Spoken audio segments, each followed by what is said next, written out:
వి gold trusted gold buyers. మీరు తాకట్టు పెట్టిన బంగారాన్ని విడిపించి ఈ రోజు ఉన్న మార్కెట్ ధరకు కొనబడును.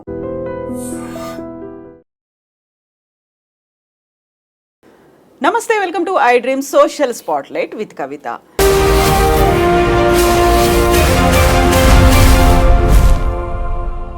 కేంద్ర ఆర్థిక శాఖ మంత్రి నిర్మలా సీతారామన్ వరుసగా 8వ బడ్జెట్ ని ప్రవేశపెట్టారు. ఇందులో మధ్యతరగతి వారికి భారీ ఊరట లభించింది అనేటువంటి మాట వినిపిస్తోంది. ఎట్ ద సేమ్ టైం మహిళలతో పాటుగా బడుగు బలహీన వర్గాలు, అగ్రికల్చర్, డిఫెన్స్ వీటన్నిటికీ సంబంధించి పెట్టుబడులు ఎలా ఉన్నాయి, ఇందులో ఎక్కడైనా లోపం కనిపిస్తోందా, అంతా బాగుందా, ఆర్థికంగా మనం ముందుకెళ్తున్నామా, వికసిత భారత్ లక్ష్యంగా ఈ బడ్జెట్ ఉందని చెప్పినప్పటికీ కూడా ఇందులో ఎక్కడైనా లోటుపాట్లు కనిపిస్తున్నాయా? మనతో పాటుగా ఉన్నారు ఫైనాన్షియల్ అనలిస్ట్ ఏకేవి అనిల్ గారు. నమస్తే. సో ఓవరాల్ గా అయితే బడ్జెట్ కోసం బోల్డ్ అంత ఎదురు చూపులు అనేవి ఉన్నాయి. అందులో అందరికంటే ముందు నుంచి ఆశగా ఎదురు చూసేది మధ్యతరగతి వాళ్ళు. సో వాళ్ళకి బిగ్ బూస్ట్ లభించింది, చాలా రిలీఫ్ ఉంది, పెద్ద ఊరట అనేది వినిపిస్తున్నాయి. ఈ 12 లక్షలు అనేది అందరికీ వర్తిస్తుందా, ఉద్యోగులకే వర్తిస్తుందా, వ్యాపారాలు చేసుకునే వాళ్ళకి కూడా? ఇది ట్యాక్స్ బ్రాకెట్ లో ఉన్న అందరికి కూడా 12 లక్షల రూపాయలు వర్తిస్తుంది. ట్యాక్స్ బ్రాకెట్ లో ట్యాక్స్ ఎవరైతే ఫైల్ చేస్తారో 12 lakhsలో, మన దేశము మనం బేసికలీ ప్యారలల్ ఎకానమీ సిస్టమ్, సమాంతర ఆర్థిక వ్యవస్థ. అంటే ఉద్యోగస్తులు, మీలాంటి ఉద్యోగస్తులు ఎవరైతే ఉంటారో బేసికలీ మీకు 10 లక్షలు జీతం వస్తే 10 లక్షలు కనపడుతుంది, మీరు బై డిఫాల్ట్ ట్యాక్స్ కట్టాల్సి వస్తుంది. నాలాంటి వాళ్ళు సెల్ఫ్ ఎంప్లాయిడ్ ఎవరైతే ఉంటారో వాళ్ళు ₹1,00,00,000 సంపాదించినా కూడా ఈ 2 లక్షలు 3 లక్షలు చూపిస్తాం మనం. So this is called parallel economy. Parallel ఎకానమీలో 2 రకాల వ్యవస్థలు పనిచేస్తాయి. ఒక డైరెక్ట్ ట్యాక్సెస్, ఒకటి ట్యాక్స్ ఎవేజన్. సో మేమందరం మాలాంటి సెల్ఫ్ ఎంప్లాయిడ్, ఇండిజినియస్ ఉద్యోగస్తులు లేదా వ్యాపారస్తులు వీళ్ళందరూ కూడా మ్యాక్సిమం ట్యాక్స్ ఎవేజన్లోనే ఉంటాం మేమందరం కూడా. ఓకే, ఎలాగోలా మేనేజ్ చేసి వైట్ బ్లాక్ అని చెప్పేసి మేనేజ్ చేస్తూ ఉంటారు. మీలాంటి ఉద్యోగస్తులు ఎవరైతే ఉంటారో మొన్నటిదాకా 6 లక్షలు 8 లక్షలు స్లాబ్లో ఉన్న వాళ్ళు ఇప్పుడు మీకు ఊరట లభించింది. 12 లక్షల వరకు కూడా మీరు ట్యాక్స్ని స్లాబ్లోంచి ఎగ్జంప్షన్ వచ్చింది మీకు. 12 lakhs పైన ఉన్న రెట్రోస్పెక్టివ్ బేసిస్ ఏవైతే ఉందో దానిపైన నుంచి తీసుకెళ్లారు. 12, 16, 18, 20 అని చెప్పి ఈ స్లాబ్స్ పైకి తీసుకెళ్లారు. So definitely when it comes to working class ఎవరైతే ఉన్నారో, అంటే డైరెక్ట్ ట్యాక్సెస్లో ఎవరైతే ఉన్నారో వాళ్ళందరికీ ఊరట. రెండోది, ఈవెన్ ఇండిజీనియస్ ఎంప్లాయీస్ ఎవరైతే ఉన్నారో, సెల్ఫ్ ఎంప్లాయిడ్ ఎవరైతే ఉన్నారో వాళ్ళకు కూడా ఊరటనేది. ట్యాక్స్ బ్రాకెట్స్లో ఉన్న వాళ్ళకు హోలిస్టిక్గా చూస్తే ఇద్దరికి ఊరటే. అంటే సెల్ఫ్ ఎంప్లాయిడ్ వాళ్ళకు ఊరటే, at the same time direct employed ఉన్న వాళ్ళకు కూడా, పే రోల్స్లో ఉన్న వాళ్ళకు కూడా ఊరటే ఒకటి. రెండోది, మిగతా వ్యవసాయ రంగాల గురించి మాట్లాడారు. వ్యవసాయ రంగాల గురించి ఏం చేస్తున్నారు, ఎలాంటివి ప్రోత్సాహకాలు ఇచ్చారు ఏంటనేది. ఇప్పుడు వ్యవసాయాల గురించి ఏదో స్కీమ్ పెట్టారు కదా వాళ్ళు, ప్రధానమంత్రి ధన్ధాన్య కృషి యోజన ఒకటి వ్యవసాయాల కోసం పెట్టారు. అది ఎగ్జాక్ట్లీ మౌలికంగా అది ఎవరికి వర్తిస్తుంది, ఏ రాష్ట్ర ప్రజలకు వర్తిస్తుంది, ఎలాంటి వ్యవసాయ రంగానికి వర్తిస్తుంది, వ్యవసాయ పనిముట్లకు వర్తిస్తుందా, లేకపోతే వ్యవసాయంలో ఉన్న రకరకాల క్రాప్స్ ఉన్నాయి అందులో ఎలాంటి క్రాప్స్కి వర్తిస్తుంది అనేది పూర్తిగా చెప్పలేదు. కాకపోతే ఏంటంటే ఈ కిసాన్ కార్డు ఏదైతే ఉందో దాన్ని 3 నుంచి 5 లక్షలకు పెంచారు. కిసాన్ కార్డు కానీ కిసాన్ క్రెడిట్ అంటే రైతులకు ఇచ్చే క్రెడిట్ని 3 లక్షల నుంచి 5 లక్షలకు పెంచారు. అదొక అడ్వాంటేజ్. రైతులు అంటే ఈ రైతుల్లో ఎవరిని కన్సిడర్ చేశారు? కౌలు రైతులు ఉన్నారు, లేకుంటే ల్యాండ్ ఉన్నటువంటి రైతులు ఉన్నారు? ఇద్దరికి ఎవరికైనా వర్తిస్తుంది అది. ఇప్పుడు రైతులు రిజిస్టర్డ్, ఇప్పుడు మళ్ళీ రైతుల్లో కూడా 2 రకాలు మీరు అన్నట్టు, లీజ్ తీసుకున్న రైతులు, కౌలుదారులు ఉంటారు, ఓనర్స్ ఉంటారు, అసలుదారులు ఉంటారు. డెఫినెట్గా అసలుదారికి బెనిఫిట్ అప్పుడు కౌలుదారు కూడా బెనిఫిటే అవుతుంది అది. ఎందుకంటే వాళ్ళు మాట్లాడేది ఉంటుంది. కిసాన్గా ఎవరైతే గుర్తించబడ్డారో, అంటే రైతులుగా ఎవరైతే గుర్తించబడ్డారో, రైతులుగా ఎవరైతే మేము రైతులమని చెప్పి ఆ కార్డు తీసుకున్నారో వాళ్ళందరూ రైతుల కిందనే కన్సిడర్ అవుతారు. నేను వ్యవసాయం చేస్తున్నాను కానీ నేను వ్యవసాయదారుడు గుర్తింపు పొంది ఇష్టం నాకు లేనప్పుడు నేను చెప్పలేను దాని గురించి. బట్ కౌలు తీసుకొని కూడా నేను వ్యవసాయదారునిగా పనిచేస్తున్నాను నేను అని మనం కార్డు కోసం వెళ్ళినప్పుడు డెఫినెట్గా is also consider as a farmer. So వాళ్ళకు ఆ 3 lakhs నుంచి 5 lakhs స్కీము పెట్టడం అనేది చాలా మంచి decision. So it's a good decision. I'm talking about very positive points. First one income tax slabs, రెండోది వచ్చేసి ఈ రైతులకు సంబంధించింది, మూడోది వచ్చేసి SC ST మహిళలకు న్యూ ఎంటర్ప్రెన్యూర్స్ ఎవరైతే ఉంటారో అంటే అప్ టు 2 crores వరకు, అంటే 2 crores వరకు 2 కోట్ల వరకు వాళ్ళకి రుణాలు ఇవ్వడానికి సిద్ధపడింది కేంద్రం. అంటే ఎస్సీ ఎస్టీ మహిళలు ఎవరైతే ఉన్నారో ఆ మహిళలు కొత్తగా వ్యాపారం చేసుకోవడానికి, ఎంటర్ప్రీనర్గా మారడానికి 2 కోట్ల వరకు రుణాలు ఇస్తామని చెప్పి ముందుకొచ్చింది కేంద్రం. అది భారతదేశ చరిత్రలో 3సారి. ఇప్పుడు ఇంతవరకు అలాంటిది ఎప్పుడు జరగలేదు. సో మహిళల్ని ఎంపవర్మెంట్ దిశగా తీసుకెళ్తున్నారు. Women empowerment for suppressed people అనుకుందాం. ఫర్ సప్రెస్డ్ విమెన్ ఎవరైతే ఉన్నారో, వెనుకబడే తరగతుల స్త్రీలు ఎవరైతే ఉన్నారో వాళ్ళు విమెన్ ఎంపవర్మెంట్ పర్స్పెక్టివ్లో వాళ్ళని ఎంపవర్ చేయడానికి 2 కోట్ల రూపాయల రుణం ఇవ్వడానికి సంసిద్ధం చూపించారు. అది చాలా బ్యూటిఫుల్ ఫెంటాస్టిక్ నిర్ణయం అది. తర్వాత ఇంకొక మంచి నిర్ణయం తీసుకుంది ఏంటంటే, ఫారెన్ డైరెక్ట్ ఇన్వెస్ట్మెంట్లో ప్రైవేట్ ఇన్సూరెన్స్ కంపెనీలో ఫారెన్ డైరెక్ట్ ఇన్వెస్ట్మెంట్స్ని ప్రోత్సహిస్తున్నారు. 100% foreign direct investment in private insurance కంపెనీకి వాళ్ళు ఒప్పుకున్నారు. కానీ ఇందులో ఒక మంచి ట్రిక్కీ పాయింట్ ఏంటంటే, ఇన్సూరెన్స్ కంపెనీలో పెట్టిన ఫారెన్ ఇన్వెస్ట్మెంట్ పెట్టుబడులు ఏవైతే ఉన్నాయో వాటి మీద వచ్చే రిటర్న్స్ మళ్ళీ ఇండియాలో ఇన్వెస్ట్ చేయాలని క్లాజ్ పెట్టారు. ఇప్పుడు నేను ఒక భారతదేశంలో ఎన్ని ఉన్నాయి, మనకు మొత్తం 12-13 ప్రైవేట్ ఇన్సూరెన్స్ కంపెనీస్ ఉన్నాయి. IRDA అనో బోర్డు ఉంది, ఇన్సూరెన్స్ రెగ్యులేటరీ డెవలప్మెంట్ అథారిటీ. అది మన హైదరాబాద్లోనే ఉంది, బషీర్బాగ్లోనే ఉంది. సో అవన్నీ కూడా IRDA అధికృతంగానే వస్తాయి ఇవన్నీ కూడా. ఇప్పుడు ఈ foreign direct investment private insurance కంపెనీలో ఎవరైతే ఉన్నారో, విదేశాల నుంచి వచ్చే డబ్బులు ఈ ప్రైవేట్ ఇన్సూరెన్స్ కంపెనీలో పెట్టే బ్యాలెన్స్ ఆఫ్ 25% అవుతుందో దాని మీద రిటర్న్స్ వస్తాయి వాళ్ళకి భవిష్యత్తులో. ఆ రిటర్న్స్ని మీరు మళ్ళీ వాపస్ తీసుకువెళ్ళడానికి అవకాశం లేకుండా ఇక్కడనే లాకిన్ చేసి మీరు మళ్ళీ ఇండియాలోనే రీఇన్వెస్ట్ చేసుకోని చెప్పారు. సో ఇన్సూరెన్స్లో రకరకాల ప్రోడక్ట్స్ ఉంటాయి. మీకు యూనిట్ లింక్ ప్రోడక్ట్లని, లేకపోతే ఎండోమెంట్ ప్రోడక్ట్లని రకరకాలుగా ఉంటాయి. సో ఒకవేళ యూనిట్ లింక్ ప్రోడక్ట్ అయ్యి ఉంటే అది డెఫినెట్గా స్టాక్ మార్కెట్లోకి వస్తుంది. ఎండోమెంట్ రెగ్యులర్ ప్రొడక్ట్స్ అయ్యి ఉంటే అది మన డెట్ మార్కెట్లోకి వస్తుంది, RBI బాండ్స్లోకి లేకపోతే బ్యాంక్ డిపాజిట్లోకి వెళ్తుంది. సో ఇండియాలోని డబ్బులు రిటైన్ అయ్యే ప్రయత్నం చేశారు. విదేశ మారకం బయటికి వెళ్లకుండా విత్ ఇన్ ద స్టేట్లో, హోమ్ ల్యాండ్లో ఉండే ప్రయత్నం చేశారు. ఇదొక మంచి పరిణామము. తర్వాత రాష్ట్రాలకు, ముఖ్యంగా అన్ని రాష్ట్రాలందరికీ కూడా ఒక 1.5 trillion కెపెక్స్ మీద సపోర్ట్ చేస్తామని చెప్పారు. అంటే క్యాపిటల్ ఎక్స్పెండిచర్ పెట్టుకోవడానికి మీరు రాష్ట్రాల పరిధిలో మీకు డబ్బులు ఇస్తాం మేము, 1,50,000 కోట్లు, అంటే బహుశా 5-6 కోట్లు ప్రతి రాష్ట్రానికి మేము ఇస్తున్నాము. మీరు క్యాపిటల్ ఎక్స్పెండిచర్ పెట్టుకోండి, ఏమైనా పెండింగ్ వర్క్స్ ఉన్నా కూడా రూరల్ ఇన్ఫ్రాగా, అర్బన్ ఇన్ఫ్రా ఇలాంటివి ఉన్నా సరే చేసుకోవచ్చు అని చెప్పి they are supporting in terms of capital expenditure. సంటేజ్ చేస్తుంది. ఇది ఐఎమ్ టాకింగ్ అబౌట్ పాజిటివ్స్. తర్వాత ఇంకొకటి ఇంపార్టెంట్ ఏంటంటే, మనకు national mission for cotton development అని ఇంకొకటి పెట్టారు. నేషనల్ మిషన్ ఫర్ కాటన్ కోసం ఎందుకనంటే, మన దేశంలో ఎస్పెషల్లీ పత్తి ఉత్పత్తి ఒకప్పుడు చాలా అద్భుతంగా ఉండేది. తర్వాత పత్తి ఉత్పత్తి అంటే మన టెక్స్టైల్స్ అన్నీ ఏవైతే ఉన్నాయో చాలా గొప్పగా ఉండేవి. తర్వాత మనం కూడా కొద్దిగా వాటిని పెద్దగా ప్రోత్సాహాలు ఇవ్వకుండా ఈజీ తీసుకున్నాము. మనం బంగ్లాదేశ్ మీద ఎక్కువ డిపెండ్ అయ్యాము. ఎక్కువ ఇంపోర్ట్స్ అన్ని అక్కడ నుంచి అవుతున్నాయి. ఇంపోర్ట్స్ అన్ని బంగ్లాదేశ్ నుంచి అవుతున్నాయి. మనకు భారతదేశం విడిపోయినప్పుడు వెస్ట్ బెంగాల్, ఈస్ట్ బెంగాల్ 2 ఉండేవి. ఇప్పుడు చిట్టగాంగ్, ఢాకా అనేది అటు వెళ్ళింది. ఈ మిగతా హౌరా, కల్కట్టా అనేది మనకు వచ్చింది. సో మన వైపు ఎంత క్వాలిటీ ల్యాండ్ ఉందో వాళ్ళ వైపు అంతే క్వాలిటీ ల్యాండ్ ఉంది. కాకపోతే మన సారవంతమైన భూముల్ని మనము పంటల కోసం వాడుకోలేదు. వాళ్ళ సారవంతమైన భూమిని పంటల కోసం, పత్తి కోసం వాడుకొని కాటన్ టెక్స్టైల్స్లో చాలా అభివృద్ధి చెందారు బంగ్లాదేశ్.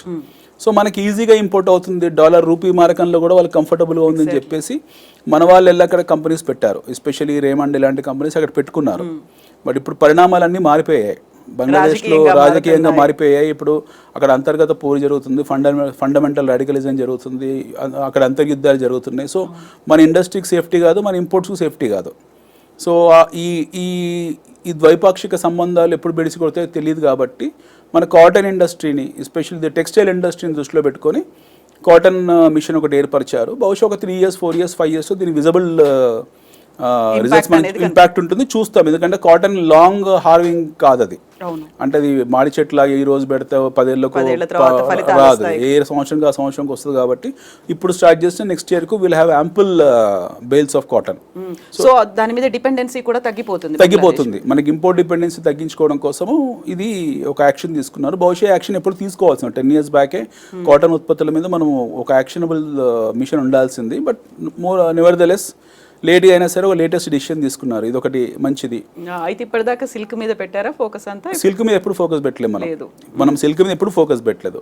మనకు సిల్క్ సెరికల్చర్ అనేది మనకు చైనా తర్వాత ఎక్కువ ఉత్పత్తి చేస్తే కూడా భారతదేశమే. ఇప్పుడు కాంచీపురం ఎలా ఉందో, బనారస్ ఎలా ఉందో, భారతదేశంలో సెరికల్చర్ ఇండస్ట్రీ అనేది ఒకప్పుడు మనం అగ్రగామి comparatively. After China we were the largest producer of silk.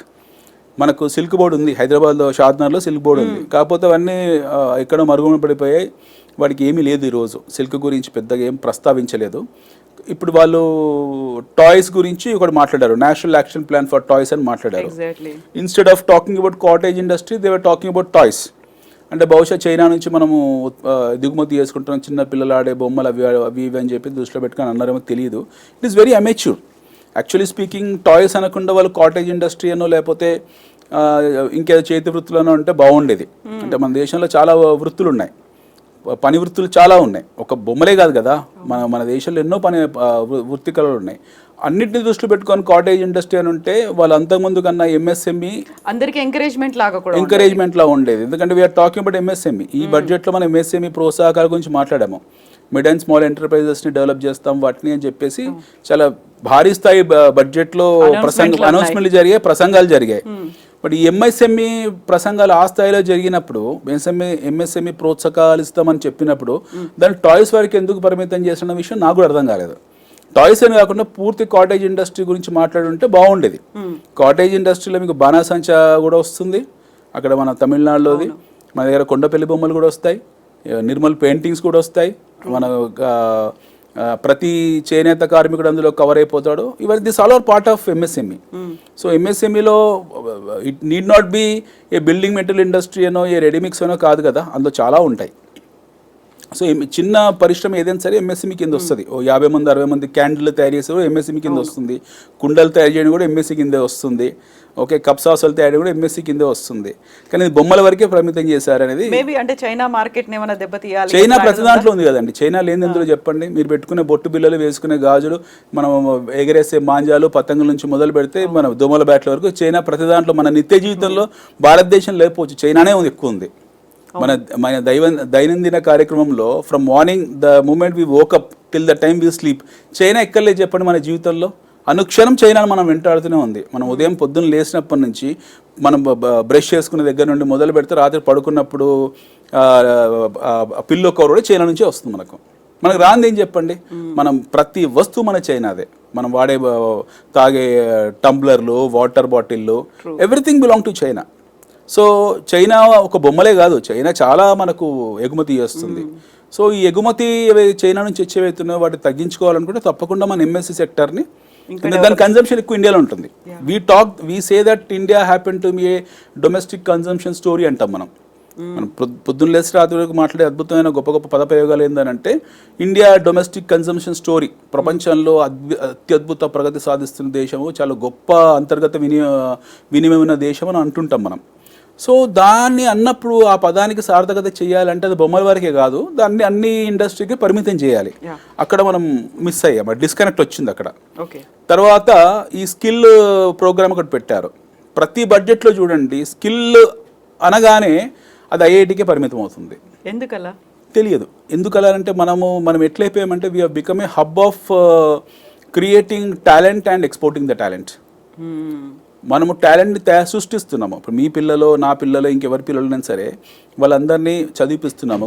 Okay, దానికి ప్రజలందరూ పనులు కడతారు. ఎస్పెషల్లీ ప్రభుత్వ పాఠశాలలో, ప్రభుత్వ కళాశాలలో చదువుకునే విద్యార్థులు ఎవరుతున్నారో వాళ్ళందరూ ట్యాక్స్ పేయర్ మనీతో చదువుకుంటారు. వాళ్ళందరికీ లక్కీగా ఐఐటీలో సీట్ వచ్చింది. ఈ ప్రభుత్వం కూడా ఐఐటీ మీద చాలా ఖర్చు పెడుతుంది, భారీ స్థాయిలో ప్రయారిటీస్ ఇచ్చేసి ఐఐటీస్ మీద పెడుతుంది. ఈ ఐఐటీలో చదువుకున్న వాళ్ళు ఎంతమంది ఈ టాలెంట్ ఇండియాలో రిటైన్ అవుతుంది? దే ఆర్ గెటింగ్ ఎక్స్పోర్టెడ్ కదా. We exported even Sundar Pichai for that matter, వీళ్ళు కూడా ఐఐటీఎన్సే. ఇవన్నీ ట్యాక్స్ పేయర్ మనీస్. మనం గొప్పగా చెప్పుకుంటాం, అమెరికాలో పెద్ద పెద్ద దేశాల్లో పెద్ద పెద్ద సంస్థల్లో వీళ్ళు అధినేతలు ఉన్నాయని చెప్పుకుంటాం, కానీ మన వాళ్ళు మనకేం పన్నులు కట్టట్లేదు. మన పన్నులతో చదువుకున్న విద్యార్థులు స్కిల్డ్ లేబర్గా తయారైపోయి, స్కిల్ఫుల్ క్రాఫ్ట్స్మన్గా తయారైపోయి we are exporting them to foreign countries where they are not paying a single rupee in return. వాళ్ళ మీద ఖచ్చితంగా సుంకాలు విధించాలి. ఇంత ఖర్చు పెడుతున్నప్పుడు వాళ్ళ మీద మన సుంకాలు విధించాల్సిన హక్కు మనకు ఉంది. మన టాలెంట్ బయటికి మనం ఎక్స్పోర్ట్ చేస్తున్నప్పుడు we have to take back our money. ఎందుకంటే వాళ్ళు మన కోసం పనిచేయట్లేదు, విదేశాల కోసం పనిచేస్తారు, ఇతరత్ర దేశాల కోసం పనిచేస్తున్నారు. మేధో సంపత్తి అంతా అక్కడికి వెళ్ళిపోతుంది. మేధో సంపత్తిని మనం ట్రాన్స్పోర్ట్ చేస్తున్నాము. చాలా పనిగట్టుకొని ఐఐటీలు అనే వాటిని పనిగట్టుకొని ఒక చికెన్ ఫార్ములా, కోళ్ళ ఫార్ములా తయారు చేసి గొప్పగా చెప్పుకొని ఇదందరిని బయటికి పంపించి వాడు ఇంకో దేశంలో వెళ్ళి పనిచేస్తాడు మన పన్నులతో, మనకు రూపాయి కట్టడు. And once they go back to some other country they become the citizen of that country and he pay the taxes right royally to that country. అక్కడ ఆ దేశానికి పన్నులు కడతారు వాళ్ళు, అమెరికాకో కెనడాకో ఇంగ్లాండ్కో కడతారు, కానీ భారతదేశానికి పైసా రాదు అందులో. సో ఖచ్చితంగా మనం ఏదో సంపత్తిని ఎప్పుడైతే మనం ఎగుమతి చేస్తున్నామో వాళ్ళ నుంచి మనం పన్నులు వసూలు చేయాల్సింది. ఎందుకంటే దే బార్న్ ఇన్ ఇండియా, వాళ్ళ హోమ్ల్యాండ్కి వాళ్ళు రుణపడి ఉన్నారు. అది వాళ్ళు గుర్తించకపోవచ్చు, బట్ ప్రభుత్వం గుర్తించాలి, మిగతా ప్రజలు అందరు అన్ని పక్షాలు వాటి గురించి మాట్లాడాలి. ఇంకొకటి ఏంటంటే అతి ముఖ్యమైన విషయము, ఎంతసేపు మీరు ఐఐటీఎస్ ఫోకస్ చేస్తున్నారు తప్పిస్తే పల్లెటూరి కుగ్రామాల్లో, ఏ వికారాబాద్లోనో, ఏ జడ్చర్లలోనో, ఏ వరంగల్లోనో, ఏ స్టేషన్ గణపూర్లో ఉన్న ప్రభుత్వ పాఠశాలల్లో వాళ్ళని ఎందుకు స్కిల్ఫుల్గా తయారు చేయరు? యూ హ్యావ్ టు ఎందుకు వసతులు డెవలప్ చేయరు? మీరు ఇంతసేపు హై అండ్ ఎడ్యుకేషన్ మీద ఫోకస్ పెడుతున్నారు, ప్రైమరీ ఎడ్యుకేషన్ ఎందుకు కావట్లేదు? ఇప్పుడు ఏదో 50,000 స్కూల్స్ ఇండియా మొత్తంలో బ్యాండ్ విడ్త్ ఇచ్చి ఇంటర్నెట్ బ్రాడ్బ్యాండ్ ఇస్తామంటున్నారు. ఫైన్, అక్కడ బాగానే ఉంది 50,000 స్కూల్స్, బట్ ఇండియాలో 50,000 స్కూల్స్ లేవు. మన దేశంలో 3 లక్షల గ్రామాలు ఉన్నాయి. we have about 3 lakh 4 lakh villages in India. Okay, ఒక ప్రారంభ దిశగా ఒక ముందడి చేశారు కాబట్టి మనం దాన్ని అప్రిషియేట్ చేయాల్సిందే. బ్రాడ్బ్యాండ్ ఇచ్చి వాళ్ళకి ఇంటర్నెట్ విద్యను నేర్పిస్తున్నారు, సాంకేతిక విప్లవం దారి తీసుకుంటున్నామని చెప్పుకోవడానికి గర్వంగా ఉంటుంది. బట్ ఇది బృహత్తరంగా చేయాలి, ఎందుకంటే ఇట్ ఈస్ నాట్ ఎక్స్పెన్సివ్. దేశం మొత్తం దేశం మొత్తము స్కూల్స్ అందరికి కూడా మీరు ఒక బ్రాడ్బ్యాండ్ కనెక్షన్లు ఇచ్చి సాంకేతిక విద్యని ఫ్రీగా అందించడం వల్ల ఎంత ఖర్చు అవుతుందో 2-3 లక్షల కోట్లు ఖర్చు అవుతుందేమో. అది మనం రైట్ ఆఫ్ చేసిన బ్యాడ్ బుక్స్ కన్నా కూడా తక్కువే. మనం గత 10 సంవత్సరాల్లో మన దేశంలో సంస్థల పేరు మీద క్రోనిక్ క్యాపిటలిస్టులు ఎవరైతే ఉన్నారో దాదాపు 12 లక్షల కోట్లు వాళ్ళకు రుణమాఫీ చేశాం. అవునా మేడం? ఒక 12 లక్షల కోట్లు రుణమాఫీ చేశాం. విజయమాల్యా కావచ్చు, నీరవ్ మోడీ కావచ్చు, లేదా దేశాల నుంచి పారిపోయారు. వాళ్ళని మళ్ళీ పట్టుకు రాలేమో, వాళ్ళు రారు కూడా, అయిపోయింది. వాళ్ళ డబ్బులు ఎక్కడ వెళ్ళాయో తెలియదు. Okay, we talk about Swiss banks, we talk about Panama papers, ఇవన్నీ నల్లధనం వస్తుంది 15 లక్షలు వేస్తాము అని చెప్పిన మాట అంతా అది లేదులేండి. ఎప్పుడు అలా మిగతా వాళ్ళు సృష్టించే తప్పిస్తే 15 లక్షలు ఇస్తా అని చెప్పేసి ప్రధానమంత్రి గారు ఎప్పుడు అన్నట్టు ఎక్కడ దాఖలాలు లేవు. అది మీడియా మిగతా వాళ్ళు సృష్టించింది. బట్ నెట్ ఏంటనంటే మన దేశంలో పన్నులు సామాన్య ప్రజలు కట్టిన పన్నుల్ని బ్యాంకుల ద్వారా రుణాలు ఇచ్చి వేరే వాళ్ళకు ఆ రుణాలను మాఫీ చేయడం, రైట్ ఆఫ్ చేయడం అనేది అసలు అది ఐ డోంట్ నో. దాన్ని మనం అంటే విమర్శించడం వరకే పరిమితం చేసుకుందాం, దాన్ని కాసేపు విమర్శిద్దాము. అది తప్పుడు చర్య. వాటిని ఆ బుక్స్ని ఎప్పుడు అలాగే ఉంచాల్సింది. వాడు కట్టినా కట్టకున్నా సరే మన బుక్స్లో ఎప్పుడు మన బ్యాడ్ బుక్స్లో ఉంచాల్సింది, అలాగే ఉంచాల్సింది. ఆ ప్రొవిజన్స్ కింద పెట్టాల్సింది, వాటిని రిసీవబుల్స్ కింద పెట్టాల్సింది. బ్యాడ్ డెట్స్ని ఇప్పుడు ఒక చిన్న ఎగ్జాంపుల్ మేడం, మీరో ఎవరో ఇప్పుడు మీరే ఉన్నారు, హౌసింగ్ లోన్ తీసుకున్నారు. హౌసింగ్ లోన్ తీసుకుని 4 చెక్ బౌన్స్లు అయిపోయాయి. ఇమీడియట్ మీకు నోటీస్ వస్తుంది. 5th చెక్ బౌన్స్ కు వాడు ఆప్షన్ లో పెట్టేస్తాడు. యాక్షన్ అది, he will put in option itself is a serious action. మీకు అక్కడ వాడు ఇమీడియట్ గా he will come and he will put your property into ఆప్షన్లో వెళ్ళిపోతుంది. మీ రైట్స్, మీ హక్కులు కోల్పోతారు దాని మీద. జస్ట్ 4 చెక్ బౌన్స్లకు ఇర్రెస్పెక్టివ్ ఆఫ్ మీ హెల్త్ కండిషన్, ఎకనామిక్ కండిషన్ చూడకుండా వాళ్ళంత సీరియస్ యాక్షన్ తీసుకుంటారు. అవునా? అలాంటి సందర్భాలు వచ్చినప్పుడు మన దగ్గర ఎలాంటి విండో సిస్టమ్ లేదు. అలాంటి ప్రజలకు, అలాంటి కష్టాల్లో ఉన్న వాళ్ళకు ఎలా ఆదుకుందామనే సిస్టమ్ మన దగ్గర లేదు. అవును. But what we are doing is, పెద్దవాళ్ళు ఎవరైతున్నారో లక్షల కోట్ల రూపాయలు తీసుకొని ఎగవేతదారులు ఎవరైతున్నారో వాళ్ళందరి రుణాలని మనము మాఫీ వదిలేసాం. It is absolute blunder. చేయాల్సింది కాదు. సో ఇంత పెద్ద భారీ స్థాయిలో ఇన్ని కుంభకోణాలు మనం మాఫీ చేసి పెద్ద మనసుతో వాళ్ళని రుణమాఫీ చేసినప్పుడు ఈ చిన్న స్థాయి ప్రజలు ఎవరైతే ఉన్నారో, విద్యార్థులు, పేద విద్యార్థులు, గ్రామీణ విద్యార్థులు, వీళ్ళు ఎవరైతే ఉన్నారో వీళ్ళకు మంచి విద్యని, సాంకేతిక విద్యని ఇవ్వడంలో తప్పలేదు కదా. కానీ మనం అటువైపు ఆ దశగా ఆలోచించలేదు, ఆ దశగా ముందడిగేయలేదు. సో ఇది ఇక్కడ డిస్కనెక్ట్ ఉంది ఈ బడ్జెట్లో. ఇంకొకటి భారత్ ట్రేడ్ నెట్ అని పెట్టారు, ఇంటర్నేషనల్ ట్రేడ్ చేయడానికి. భారత్ ట్రేడ్ నెట్ భవిష్యత్ ఒక ప్లాట్ఫామ్ కావచ్చు. భారత్ ట్రేడ్, అందులో currency trading, derivatives trading, stock market trading, crude oil trading, పప్పు ధాన్యాల ట్రేడింగ్. ఈ భూమి మీద ట్రేడింగ్ లేని వస్తువు ఏది లేదు, ప్రతి వస్తువు ట్రేడింగే. ఈ వస్తువుని మనం ట్రేడ్ చేయొచ్చు అనుకుంటే చాలు, అది దానికి ఒక ప్లాట్ఫామ్ ఉంటుంది, దానికి ఒక ఎక్స్చేంజ్ ఉంటుంది, దానికి ఒక రెగ్యులేటర్ సిస్టమ్ ఉంటుంది, తీసుకెళ్ళి పడేస్తారు, ట్రేడింగ్లో పెట్టేస్తారు. దాన్ని పసుపు నుంచి మొదలు పెడితే, మిల్లెట్స్ నుంచి మొదలు పెడితే, క్రూడ్ ఆయిల్ నుంచి మొదలు పెడితే, బంగారం, అసలు ఇసుక లేని వస్తువులు లేవు. Everything can be traded. So mostly Bharat net అనే ట్రేడింగ్ ప్లాట్ఫామ్ క్రియేట్ చేశారు. ఇందులో ట్యాక్స్లు వస్తాయేమో తెలియదు, ఒక టాక్సేషన్. అంటే దీనికి సంబంధించి ఫుల్ ఫ్లెడ్జ్డ్ గా ఏమవుతుంది, ప్రొసీజర్స్ ఎలా ఉంటాయి అనేది కూడా ఏం వెల్లడించలేదు. ఒక ప్లాట్ఫామ్ ఉండబోతోంది. ఒక సినాప్సిస్ చెప్పారు, దాని తాలూకు బ్లూ ప్రింట్ కానీ డీటెయిల్స్ కానీ ఇంకా మనకు రాలేదు. బట్ అనౌన్స్మెంట్ అయితే చేశారు, ఒక భారత్ నెట్ అన్న ఒకటి చేస్తున్నాం అనేది. మోస్ట్లీ యూపీఎస్ సిస్టమ్ లా చేస్తారో ఎలా చేస్తారో మనకు తెలియదు ఇంకా. అది ఇప్పుడు ఈ స్లాబ్ సిస్టమ్స్ కూడా న్యూ ఎకనామిక్ రిఫార్మ్స్ అనేది విషయం పక్కన పెడితే, ఇప్పుడు కొత్త ట్యాక్స్ రిజిమ్ సిస్టమ్స్ కూడా మీకు వారం తర్వాత తెలుస్తాయి. ఇప్పుడు మేడం గారు చెప్పింది, ఎఫ్ఎం గారు చెప్పింది కూడా వారం తర్వాత మీకు డిక్లేర్ చేస్తామని చెప్పేసి ఈ రోజు కన్స్ట్రక్టివ్ ఏం చెప్పింది, పార్లమెంట్ సెషన్ లో ప్రవేశపెడతామని చెప్పారు. తర్వాత మనకు ఇంకొక ఇంపార్టెంట్ పాయింట్ ఏంటంటే, ప్రతి జిల్లా హెడ్ క్వార్టర్లో, అంటే ప్రతి భారతదేశంలో ఉన్న అన్ని గవర్నమెంట్ హాస్పిటల్స్ ఏవైతే ఉన్నాయో, అంటే district head quarter government hospitals అన్నింటిలో కూడా క్యాన్సర్ ట్రీట్మెంట్కి ఒక సపరేట్ యూనిట్ పెడతామని చెప్పారు. ఇట్స్ మంచి ఒక 36 లైఫ్ సేవింగ్ డ్రగ్స్ అని ఐడెంటిఫై చేశాము. ఆ 36 లైఫ్ సేవింగ్ డ్రగ్స్ మీద మేము పన్నులు సుంకాలు తగ్గిస్తాము. ఎట్ ది సేమ్ టైం ప్రభుత్వ ఆసుపత్రుల్లో, ఎస్పెషల్లీ గవర్నమెంట్ డిస్ట్రిక్ట్ హెడ్ క్వార్టర్స్లో ఉండే హాస్పిటల్స్లో ఆంకాలజీ డిపార్ట్మెంట్ కూడా ఓపెన్ చేస్తున్నాం, క్యాన్సర్ సంబంధించింది. ఆ ట్రీట్మెంట్ చేస్తామని చెప్పారు. It's a very good decision. Okay, ఈ 36 లైఫ్ సేవింగ్ డ్రగ్స్ ఏంటో మనకు తెలియదు. ఆ లైఫ్ సేవింగ్ డ్రగ్స్ అనే దాని గురించి మనకు అవగాహన లేదు, ఇంతవరకు దాని డిక్లరేషన్ జరగలేదు. సో అది లైఫ్ సేవింగ్ డ్రగ్ అంటే అది that can be anything. That can be anything. మనము కరోనా టైంలో Dolo was a life saving drug. Corona టైంలో డోలోనే కదా చాలా మంది బ్రతికిచ్చింది, అది కూడా లైఫ్ సేవింగ్ డ్రగ్గే. సో ఈ 36 లిస్టెడ్ డ్రగ్స్ ఏంటో మనకు తెలియదు. సో దాని ఇన్ఫర్మేషన్ మనకు లేదు. But it's a good decision.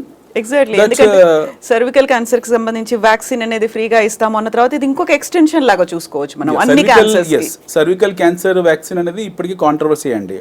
Cervical తీసుకోవాలా వద్దా అనేది ఇప్పటికీ కాంట్రవర్సీ ఉంది. దాని మీద చాలా కాంట్రవర్సీ జరుగుతుంది. అది ఇంకా అది ప్రూవ్డా నాట్ ప్రూవ్డా మనకు తెలియదు, దాని సైడ్ ఎఫెక్ట్స్ ఏంటన్న విషయం తెలియదు. బట్ ఇన్ జనరల్ క్యాన్సర్ ఏదైతుందో, కేమియోథెరపీ ఏదైతుందో, that is pretty expensive.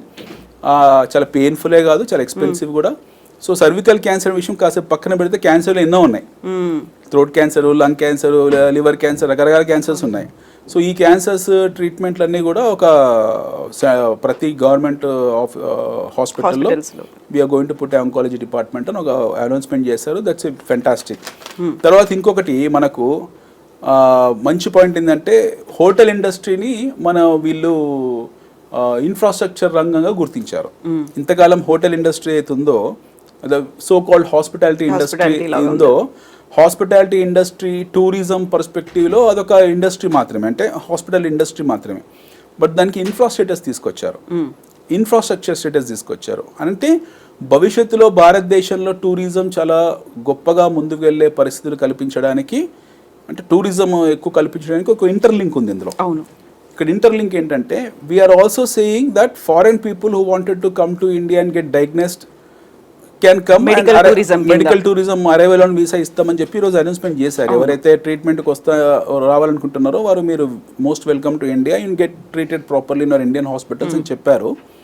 At the same time మన హాస్పిటాలిటీ ఇండస్ట్రీకి ఇన్ఫ్రాస్ట్రక్చర్స్ ఇచ్చారు. Now try to link both the things. We have to link both the things. ఒకటి, విదేశాల నుంచి భారతదేశానికి రాండి, వచ్చి ట్రీట్మెంట్ తీసుకోండి, మీరు మెడికల్ పరమైన ట్రీట్మెంట్స్ తీసుకోండి, ఎలాంటి వైద్య సహకారాలైనా సహాయం అందిస్తాము అని ఒకటి చెప్పడము. రెండోది, హాస్పిటాలిటీ ఇండస్ట్రీని ఇన్ఫ్రా కింద గుర్తించడం. అంటే టూరిజాన్ని ఎక్కువ డైవర్షన్ చేయడానికి, అంటే మెడికల్ టూరిజంకి వచ్చినోడు సపోజ్ ఢిల్లీకి All India Institute of Medical సైన్స్కి వెళ్ళినాడు, అక్కడ వాళ్ళ పేషెంట్ హాస్పిటల్లో ఉంటే తాజ్మహల్ చూడడానికో ఆగ్రా చూడడానికి వెళ్తాడు. సో దట్ వే మన హోటల్ ఇండస్ట్రీ అవుతుందో సో కాల్డ్, అది ఇన్ఫ్రా కింద వచ్చిన తర్వాత దానికి కూడా ఎఫ్డిఏ ఉంటుందేమో. ఎట్ ది సేమ్ టైం కొత్త హోటల్స్ రావడానికి అవకాశము, తద్వారా మనకు దేశం మొత్తంలో ఎన్నో కొత్త డెస్టినేషన్స్ గుర్తించడము, ఆ డెస్టినేషన్స్ని టూరిస్ట్ స్పాట్ లాగా ప్రపంచం ముందు తీసుకెళ్లే ప్రయత్నం చేయడము, అదొక మౌలిక రంగంగా దాన్ని తయారు చేయడము అనే బ్యాక్గ్రౌండ్లో చేసుంటారు అది. సో ఈ రెండింటిని లింక్ చేసి ఇది బయటకు వచ్చింది మనకు.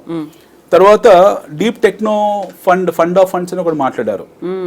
Fund of funds, deep tech fund of funds చెప్తాను. అది డీప్ టెక్ అంటే మనకు డీప్ టెక్నాలజీ. ఇంకా సింపుల్ వర్డ్స్ చెప్పాలంటే ఆర్టిఫిషియల్ ఇంటెలిజెన్స్. సో చైనా ఇప్పుడు డీప్ సీక్ అనేది వచ్చింది. ఇప్పుడు చైనా వాళ్ళు డీప్ సీక్ ఎందుకు తీసుకొచ్చారు అని అంటే దాని వెనుక చిన్న బ్యాక్గ్రౌండ్ ఉంది. ఇప్పుడు president Trump plus Elon Musk ఈ లాస్ట్ 2-3 నెలల హడావిడి మనకు తెలిసిందే. అది ఇప్పుడు వాళ్ళు చేస్తున్న హడావిడి మామూలు స్థాయిలో లేదు. వాళ్ళు క్రిప్టో కరెన్సీని ఆల్టర్నేటివ్ కరెన్సీలో తీసుకొచ్చే ప్రయత్నంలో వాళ్ళు చాలా హడావిడి చేశారు, చాలా బెదిరింపులు కూడా దిగారు. ఓకే, వాళ్ళు చాలా గొప్ప బెదిరింపులు దిగారు, వాళ్ళు భయపెట్టించారు. క్రిప్టో కరెన్సీని చాలా సీరియస్ ఆల్టర్నేటివ్ ఇండికేటర్గా కరెన్సీగా తయారు చేసే ప్రయత్నం చేస్తున్నారు.